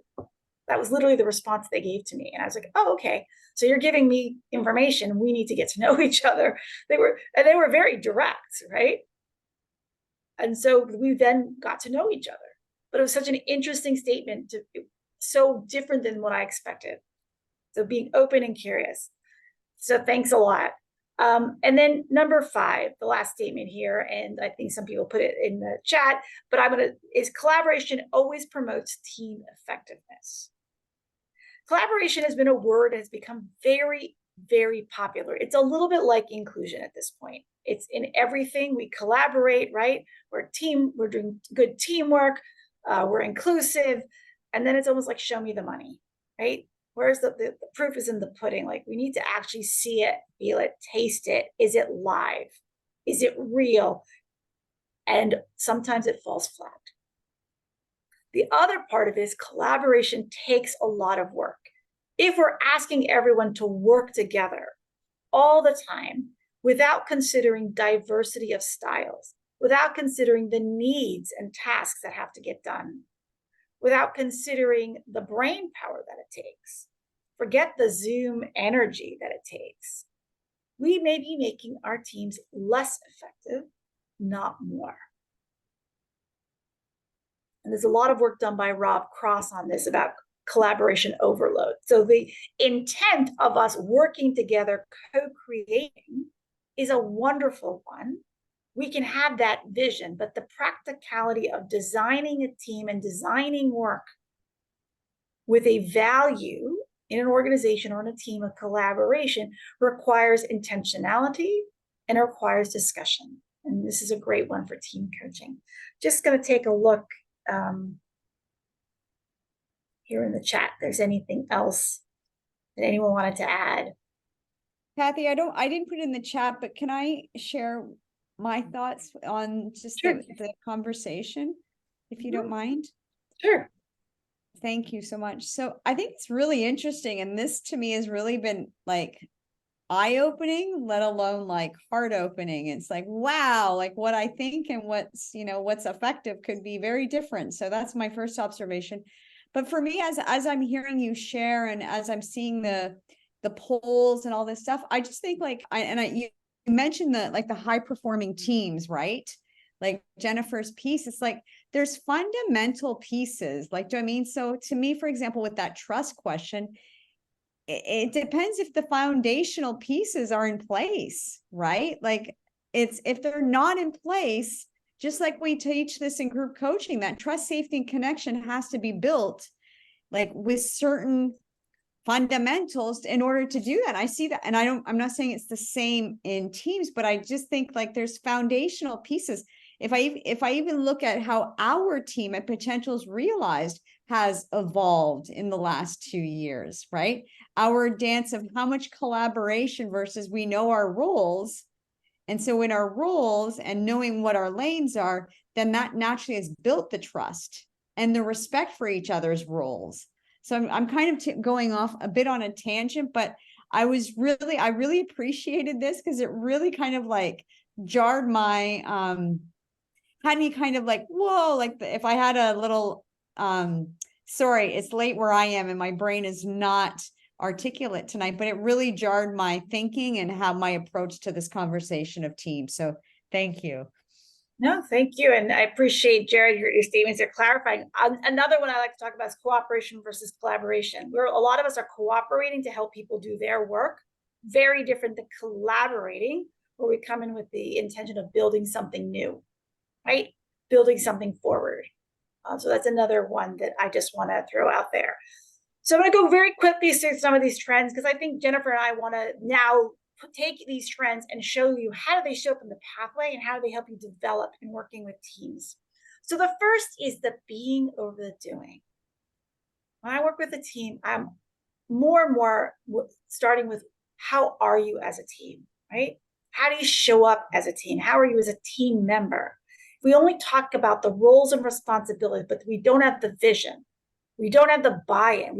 People don't feel included or respected. The doing is the wrong place to start. So the being of the team, with the assumption, like with the mantras of group coaching, the work of the doing is in between the sessions. But the conversation that can only be had by the team is during the coaching session. And then they take it outwards. So we focus quite a bit on that in our work in the Team Coaching Essentials. The whole conversation about diversity, equity, inclusion, and accessibility.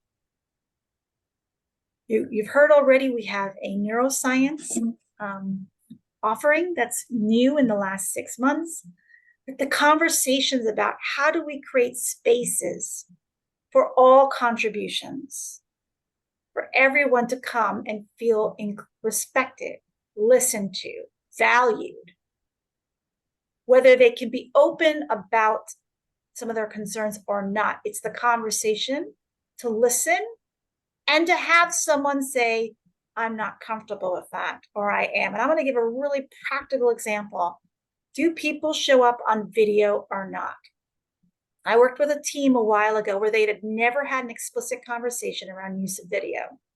It was just when they first started meetings, there was members that were on video and there were members that were not.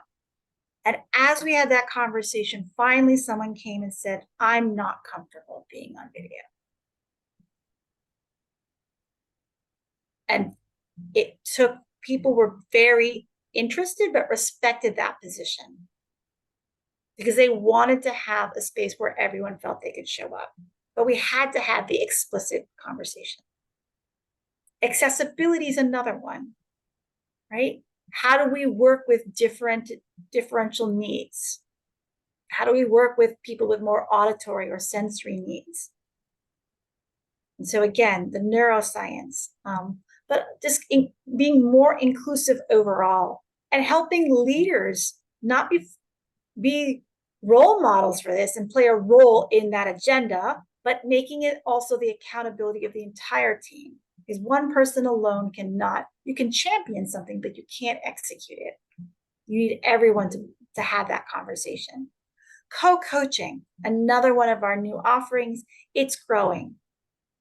And it's growing in the sense of both external coaches coaching together, but also external coaches partnering with internal coaching resources to enable there to be a foundation within the organization, within the team that has knowledge that's important, has trust, relationships, and may have a way to feedback loops to the organization or to the team coach who's external.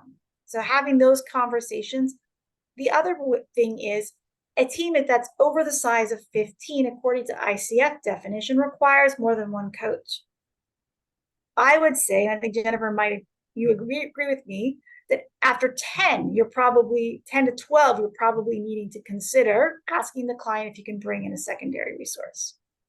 Because a team of 12 to 15 people, just by chat, can you put in the chat, how many relationships is the coach supporting in the team? If you have 12 to 15 people, does anyone know?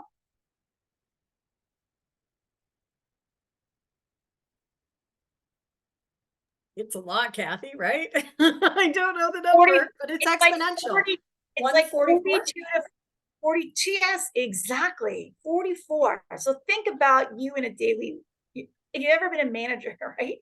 And you want to have performance conversations and you have a team of 15, it takes 2 days. If you're doing it well. Imagine you're trying to facilitate team coaching conversations, right? You're using good coaching questions. You have a team that you're working with for 90 minutes who are a team of 15. That's 40 relationships to pay attention to. It's just mind-boggling. How do you do that well? I'd like to know, because I think it's really hard. I think it's very hard. And you would need the team to support you on that. And a co-coach would really help. Fourth trend, team coaching and. So team coaching and acknowledges that in the role of team coaching, there is our team development continuum where you may be asked to do more than just pure team coaching, which is a series of sustained conversations around the team's tasks and dynamics that facilitates decision-making and performance. We can do that, but we need to be explicit and we need to contract around that. Not just with the sponsors and the people who are giving us a contract, but also with the team itself. What are we doing at what time? What role am I playing in this engagement? What do you expect of me? What do I expect of you? It will be different depending on what we co-create as the agenda in the kickoff session. Fifth trend, supervision. Now, everyone on this call is coming from the North American context. Even Evana and I, who are currently outside North America, but we trained in North America. This is a new concept in the world of professional coaching. And it is something that's terribly important because unlike mentor coaching, which is about the core competencies and reflecting on how well you are doing it and exhibiting the indicators of success, supervision is about your practice, how you're feeling, the challenges you're having. So again, I'm team coaching. I want to reflect. I've just realized, wow, even if this is a team of 5, there's something going on here. I need to work through. Someone said something and I reacted.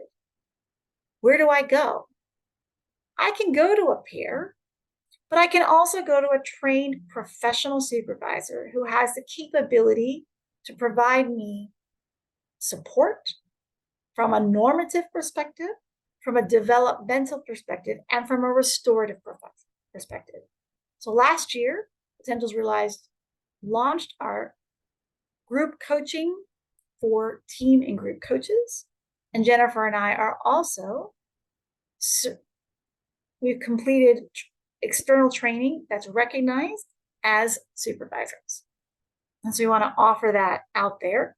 And we'll talk a little bit more about that when we kick off in January. And the last thing is, just like the world is changing, And sometimes it's a lot. And I know, Jennifer, in your world, a lot's going on. A lot's going on for me. A lot's going on for Evana. Jared, you mentioned for you, the impact of recent events. You know, Rita, I know other things are going on. So, you know, adaptability. There's no one size fit all. So our ability as coaches to, first of all, take care of ourselves, and then also to be adaptable, not walkovers or pushovers, just do whatever the client wants, but to pivot where it makes sense and where we, through contracting with the team and a good sense of our gut and checking it, we pivot towards what's in service of the people that we're partnering with. So those are 5 trends. Jennifer, do you want to say anything before we look a little bit more at the pathway? No, I think they all speak for themselves, and really, again, it's like the ongoing evolution. It's just like reconnecting workspaces. It's an evolving workspace. It's an evolving context. So how do we meet it? And I think it's a great segue to you, Kathy, with the pathway. Okay. So you've heard about the genesis of Jennifer's rapid escalation, I think, in the last 24 months of new courses, right? Building on solid research. And we started with our trifecta, which is group coaching essentials, which is led by Evana. We've had for the last 5-6 years, also the advanced practicum, which I know I took back in 2017. I'm getting confused. Yeah. It's been around since 2010. We'll put it's 13 years. So okay, yeah. 13 years. Okay, so those were the 2 core with mentor group coaching and virtual facilitation essentials. But with the advance of the interest in the coaching the many, we've added now team coaching essentials. So you have group coaching essentials, then you have team coaching essentials. And people always ask, what's the difference? We've heard Evana talk about group coaching essentials. Team coaching essentials defines for you what is different about team development modalities. So you will walk away being very clear when that client says, can you do team building? And why that is not team coaching, and being able to answer that question. You'll understand the difference between coaching a shared vision, a shared set of goals that you co-create in the first session, as opposed to being able to put out a program and asking people to enroll that focuses on a 1, 2, 3, even if people set the goal in the first session. So that's different. You'll learn how to deal with the different dynamics and consider how to design in a way that meets the needs of all. And we do that over 6 weeks in 90-minute sessions.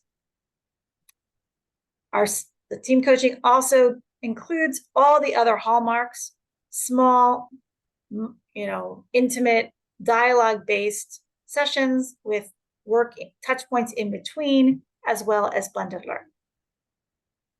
Then you go on to the advanced practicum since 2010, right? Where you get a chance in a small group to share what you would do with a group or with a team, with your peers, and to get feedback from not just your peers, but also the individual running the course, who faculty here is Evana. That's the trifecta. That's like the foundation.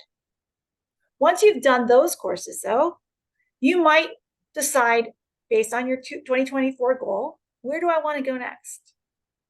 What's the learning edge I need? Or where's the strength? Because I need to get my business off the ground right now.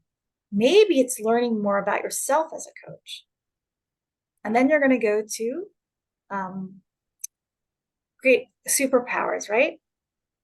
But maybe you're like, actually, I'm pretty certain I know myself. Maybe I've done something else as well. The bigger need is the different styles in the workplace, because that's what's showing up in the questions I'm getting asked by my clients. Maybe I'm in Canada where people are going back to work. Maybe I'm in the UK where they're reporting sick outs at highest levels ever. So trying to work around being open and flexible to what teams need. Hybrid work styles is great. Start then. Or maybe you have that big wish client, right? And sometime over the holiday, you get that email and you're like, wow, I want to start tomorrow. And Jay, I'm thinking of you. Okay? I'm thinking of you. But you were like, not where do I start? But would it be useful to have another co-coach? So co-coaching essentials.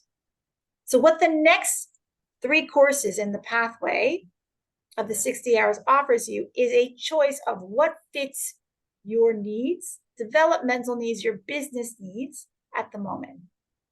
Where the first 3, we recommend you take them in a particular order: group coaching essentials, team coaching essentials, advanced practicum.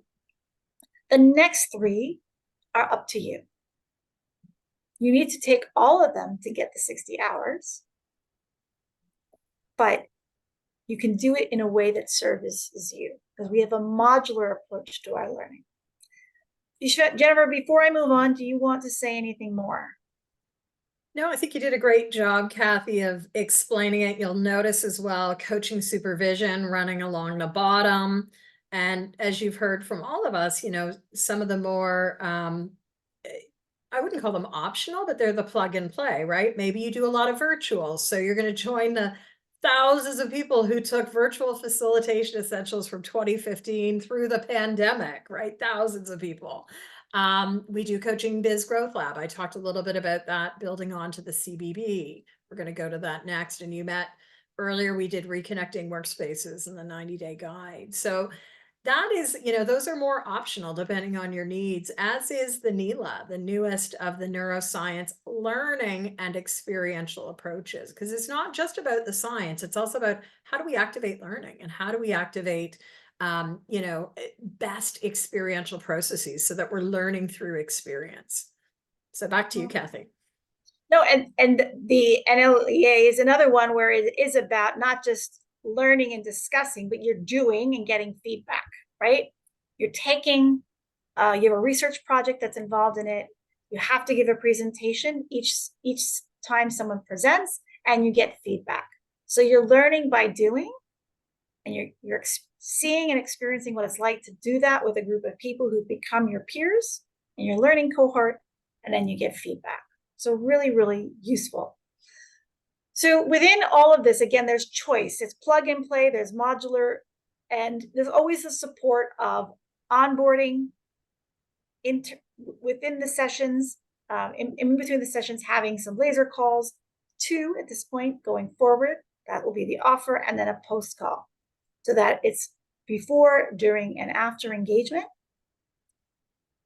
And of course, the blended learning assignment. With the team coaching approaches, the NLEA, that's different, right?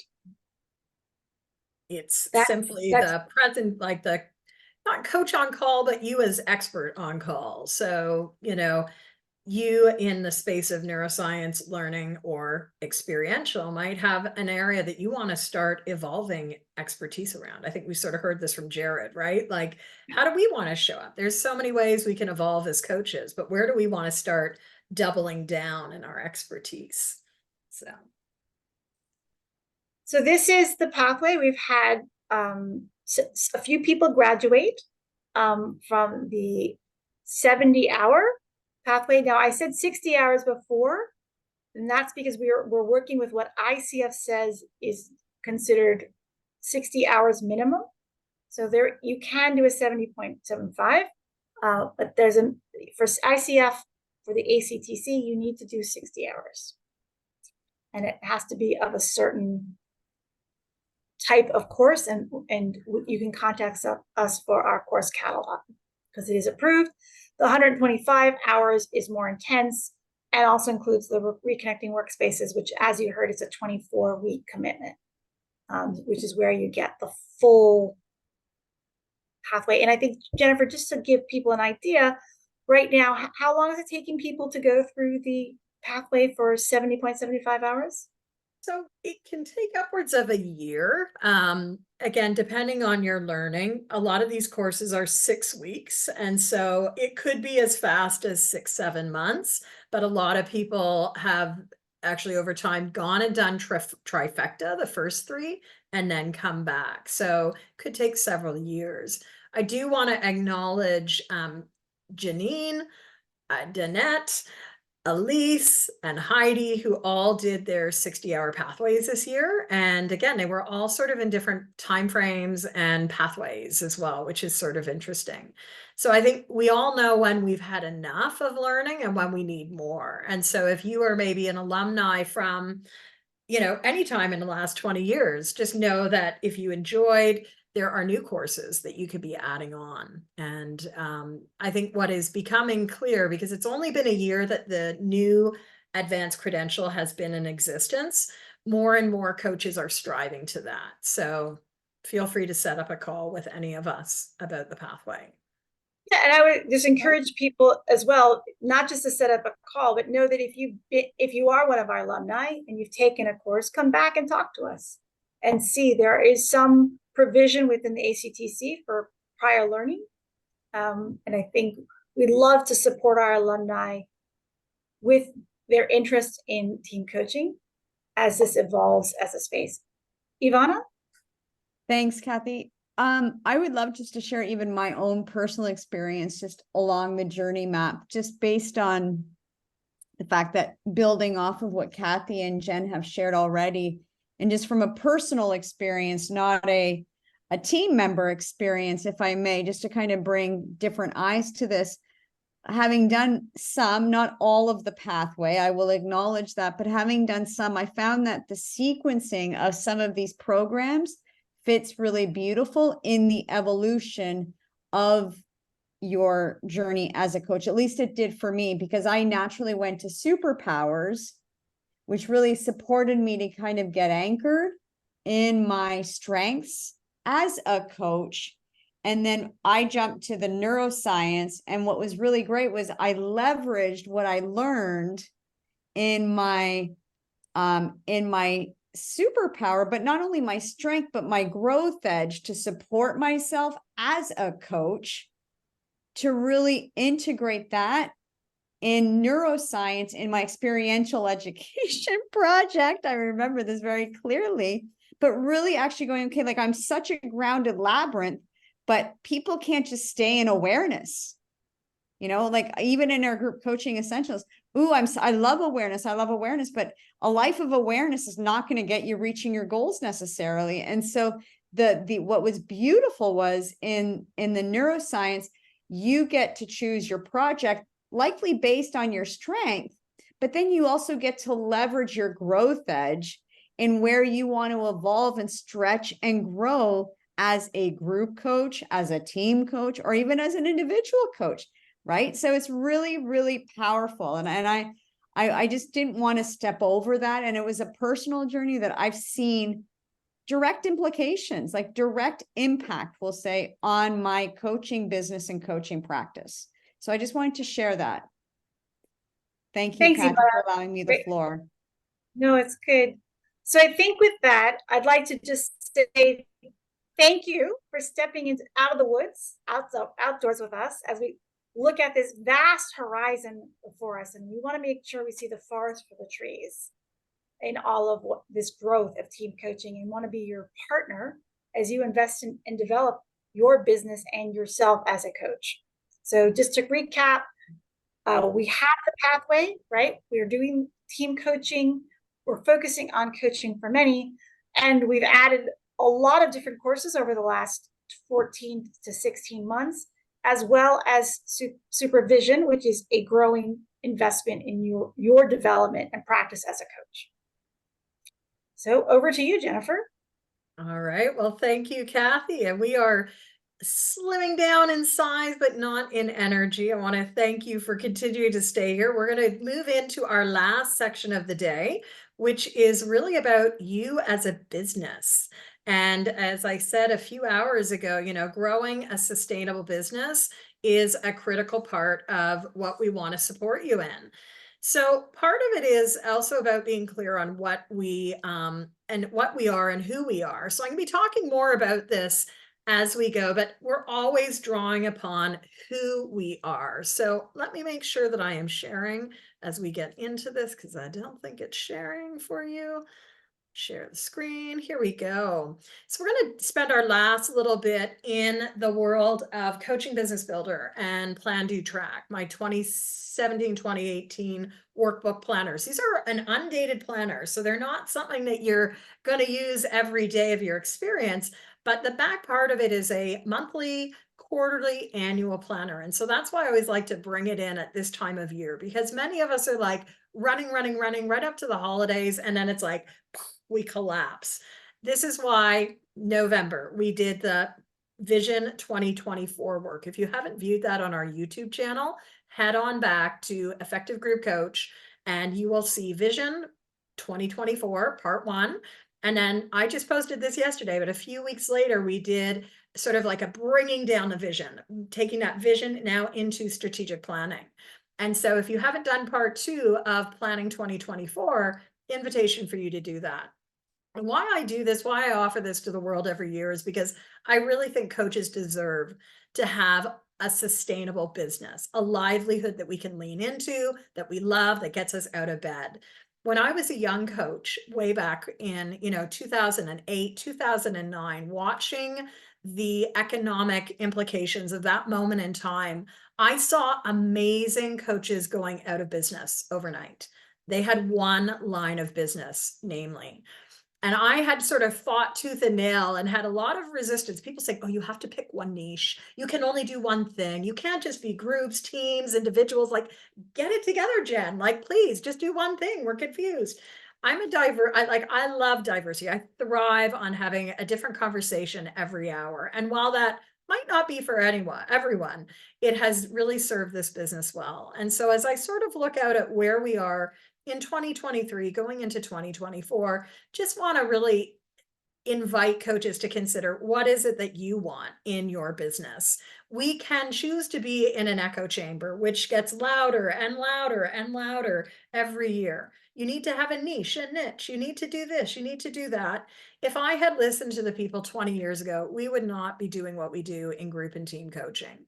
And so really, for me, your imprint, your ecosystem is going to be so critical. So I want to spend a little bit of time as we think about developing our own business models, whatever that might look like, to get you thinking about what we have done today. So we have actually deconstructed and rebuilt this ecosystem that shows up in Plan, Do, Track and Coaching Business Builder.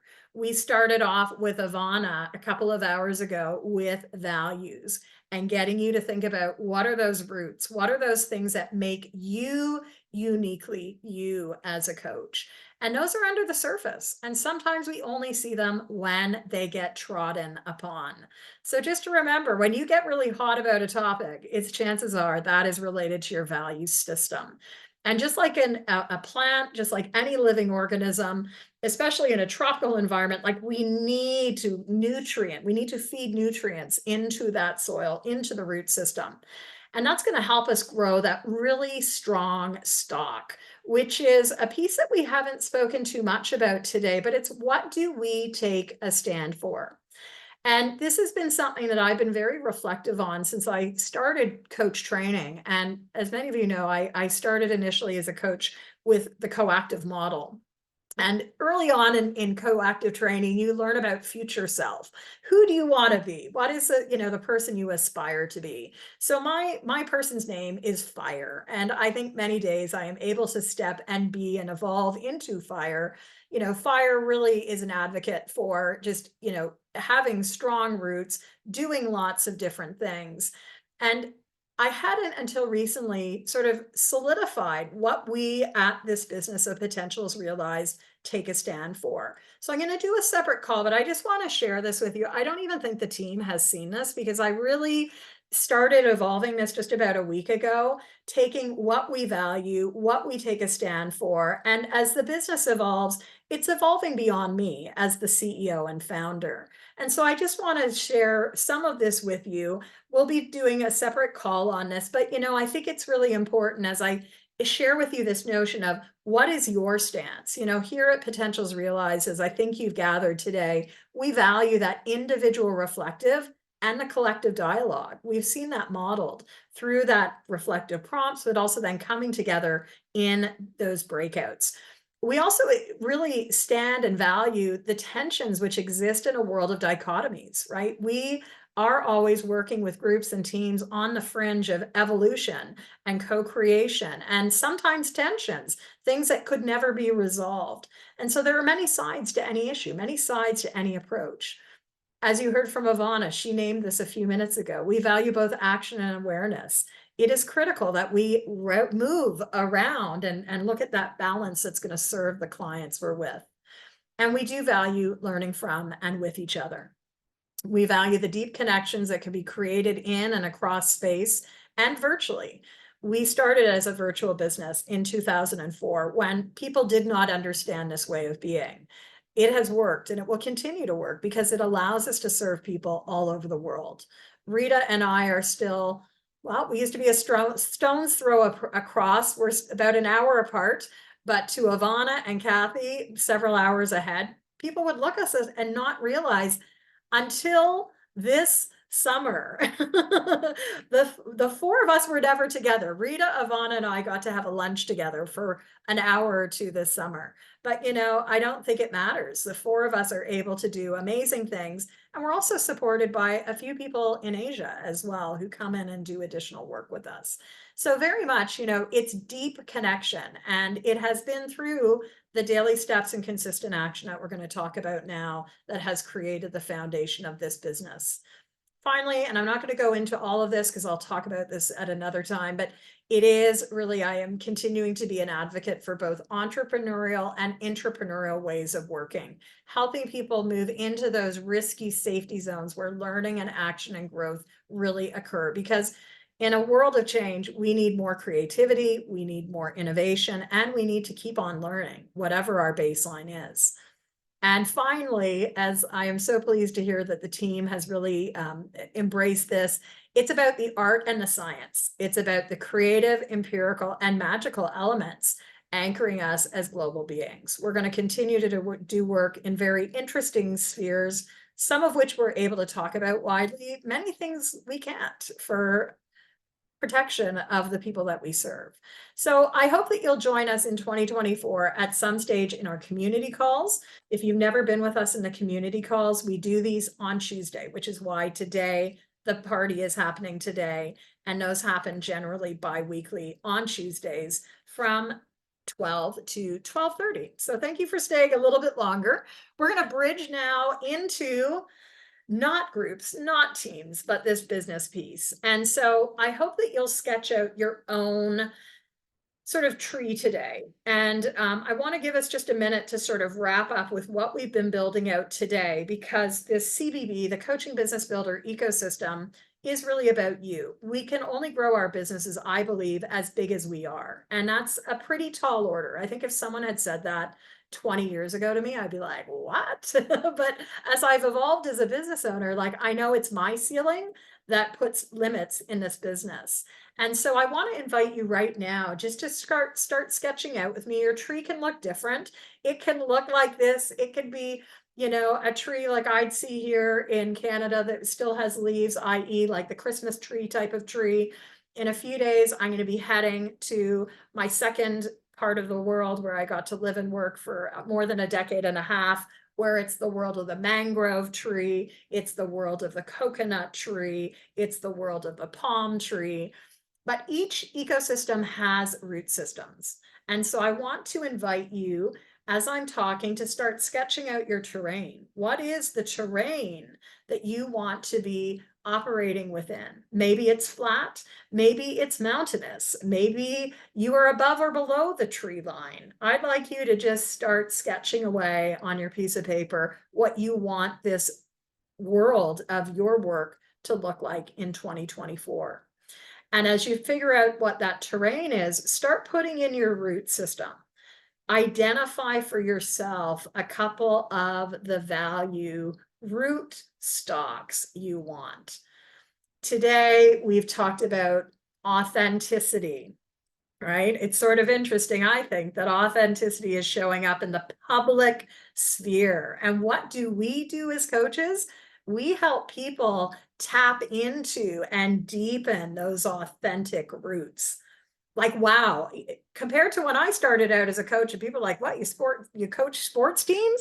Now, if we have a word like authenticity to sort of beacon and shine in 2024, like, wow, what an interesting marketing phrase. I work with people to help them be their authentic self. Simple as that. So give yourself some roots. These are your grounding elements. These are things that you can rely on. They might get bruised, but like a mangrove system, if you've ever seen mangroves, those are the trees, like they have the buttress roots. They have these roots that grow above the land, and they're almost beautiful to look at because they're so unique. And so what are those unique values that make you you? Take 30 seconds, give your landscape some color, some shape, and put those value roots in the ground.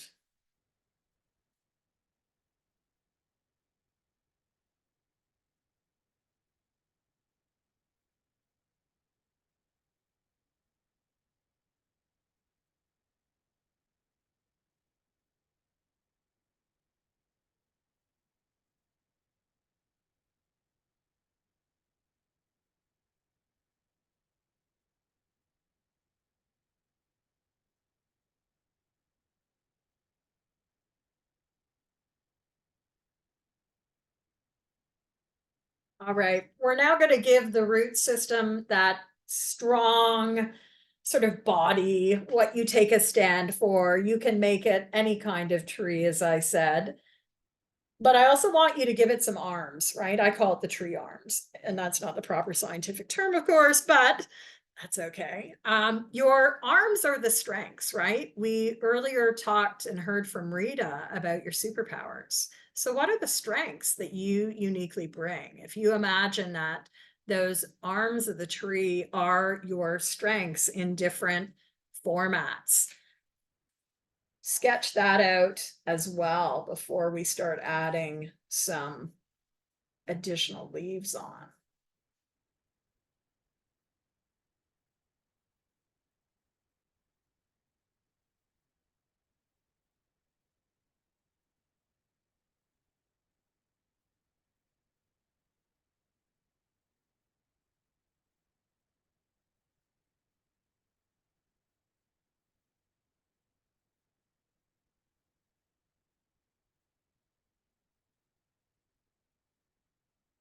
And now I want to invite you to put some opportunities. These are the leaves, right?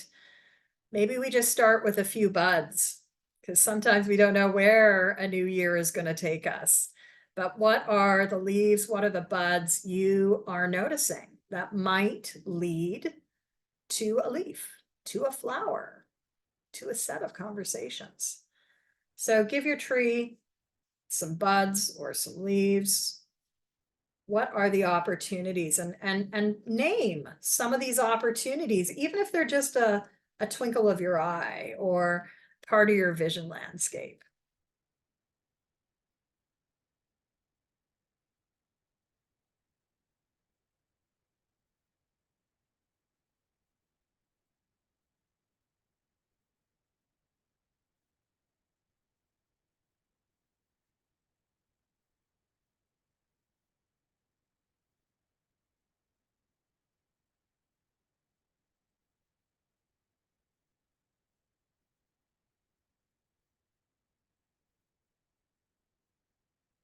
So each one of our trees is going to look very different. I've been really inspired by someone this year who had read my work maybe 5 years ago and has taken it out as part of their work and totally was thinking about different types of trees. So as I looked at this other type of tree here, as I found it and some of my design work, I was like, oh, that's so interesting. It's so colorful. It has actually embedded in it some of the superpowers and the strengths and the different derivatives that we all bring. So I want to take a vote here. We have a choice. I can get into a coaching tool for your business, or we can spend that 4 minutes in breakout to share a little bit about our tree and our opportunities. As a coach, I know that it's probably more powerful in the long run to talk about your opportunity, to claim it and name it, rather than me to throw a tool your way. So Jared, I noticed you quickly unmuted. I'm completely stuck on opportunities. I was able to fill out things everywhere else, and opportunities, Uh-huh. I am completely stuck. I Okay, can't well, envision so one opportunity. what do we do? What do we do when clients are stuck? This is an interesting parallel process, right? We All have of our people clients who are are, stuck. That's why we're here. that's why we're here. So what do? We go and listen. We go and ask questions. So I think with your prompting, if it's okay, we're going to go to breakout. And you can choose to look at, you can actually ask, I'd like some coaching around opportunities, or you can just free flow. So maybe that's Jared's, maybe someone else wants to look at the root system. But here's what we're going to do. We're going to go to breakout for 4 minutes. It's not a lot of time, but we will go to breakouts, and I'll just put people in pairs so that the room size is a little bit smaller. We'll bump it up to 3 minutes apiece, because I recall what someone said, there wasn't necessarily enough time for everyone. I've got in room 1, Jared and Jay, you're over there. Evana, I'm going to jump in with you, Kathy and Rita. We will have you in a room as well. So we'll be back in 6 minutes, and let's see what clarity you get from that. Okay, rooms are open. I'll close the rooms in 6 minutes. Enjoy your conversation. Carissa, I'm going to put you in a room. Okay, so again, we will put you in a room, and let me assign you. I'm going to assign you to Ivana's room.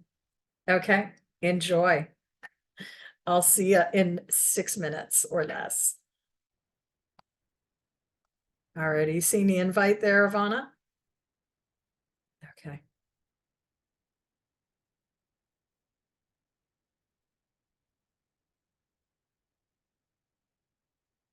I forgot to resume the recording. So we're resuming our last few minutes. We missed about 5 or 10 minutes where we rolled the dice for the new year. And we're just doing our last checkout of what is your takeaway. So Jay, great to have you. I hopefully see you on Monday for the program if you're free.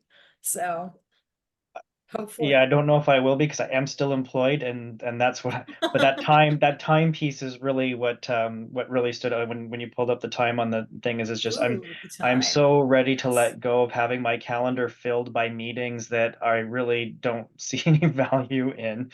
And sometimes I do. Well, I see why I'm there, and I kind of, but it's not it's not giving me energy flow or anything like that. So I am so ready to step out. And what I'm taking away is I'm gonna actually, I hadn't been thinking too much about group coaching. I've been really having worked with Kathy on the team coaching. That's where I've been kind of like working most of my thoughts around, well, the one-on-one and team. But now I think I'm going to be doing some exploring around what a group coaching program, even just a small little beta test thing that I could run, could look like early in the new year. My last day as an employee is January 5th, so I've got just a few weeks left. And I am the one without a safety net, so I'm but as I mentioned to Jared in our chat though too, there seems to be a fair amount of opportunities for me to do consulting work, which is more about what I have been doing. But again, then I'm in more control, and I am going to try to focus on things again in the change of transformation work of layering in and possibly integrating the team coaching stuff into that work wherever possible anyway. So even if it's a consulting contract, I'll still be weaving in a lot of the learnings. Great. Well, if you can't make it Monday, we'll record it and send it to you. So Awesome. You can follow along async. Carissa, good to have you here. Take forward or put into play is? For me, it was the tree. And as I mentioned to Ivana, I have the book and I've never actually turned to that section for whatever reason. So just even being in the room with you all today has been just a good reminder, having that tree visual of all the learnings I've done through the training I've taken and how that's all in alignment with my values and my strengths and where I'm going into in a bit of a new direction for 2024. So it was just a perfect end visual. So thank you for that from all of you. And the power of structure, right? That's what we do as coaches. So think about that. What's your metaphor? What is the gift that you're going to give clients to take away and keep on thinking about? So Kathy, you're a little ahead in the day. You get to go next before Evana.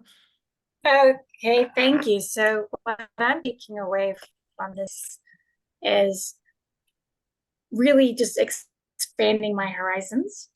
Really looking forward to a new year, excitement. Especially Jay, you're making me happy. I know we talked about your last day of work, and I'm really excited for you. So I think it's been a while since I've taken some of the courses, the original ones. It's 2017. So I think I'd like to refresh. I'd like to sit and refresh and just see what could I take forward from that learning. Nice. In service of the work I like to do. Bit of spiral lighthousey, a new perspective, a new layer. Well, thank you, Kathy. Thanks for, infusing our space too. Same to you, Rita, today. Really appreciate what you both brought. And Evana, you get final words. Over to you. Oh, we've got you on mute. Oh, Jared would be honored to attend. Well, send me your email address, Jared. You might be able to fit you in. So Evana, over to you. I just really appreciated the perspective and the expansion of like a new lens on this whole team coaching piece. It was very, very eye-opening and also calming. Kathy, great choice with the visuals and the trees. Like it was really really like just so my takeaway is just the power of visuals and just like perspective when and managing your biases and your beliefs around certain things. And I'm going to connect that back to my life and my journey and my 2024 goals. So really being sensitive to those things moving forward. Love it. Love it. Well, Evana, thank you for all that you brought. And I have to say, as the original creator behind all of this, ideas are only ideas until people put it into practice. And 20 years into this vision of my business, which is grounded in the ripple effect, each one of you is rippling this workout into the world. So thank you. I want to wish you an amazing holiday season. And I will see some of you on Monday. If you don't get to join me in Barbados, I'll be back in the new year. And certainly we will be in touch. I hope that you'll join us in the new year with some of our community calls. And thank you for all that you brought today. So I'll see some of you Monday. I'll be in touch. Check your bulk and spam emails because, of course, sometimes my email goes there. And thank you for everyone. So round of applause. Have a good evening. Take care. We'll see you soon. Happy holidays. Happy holidays. Bye.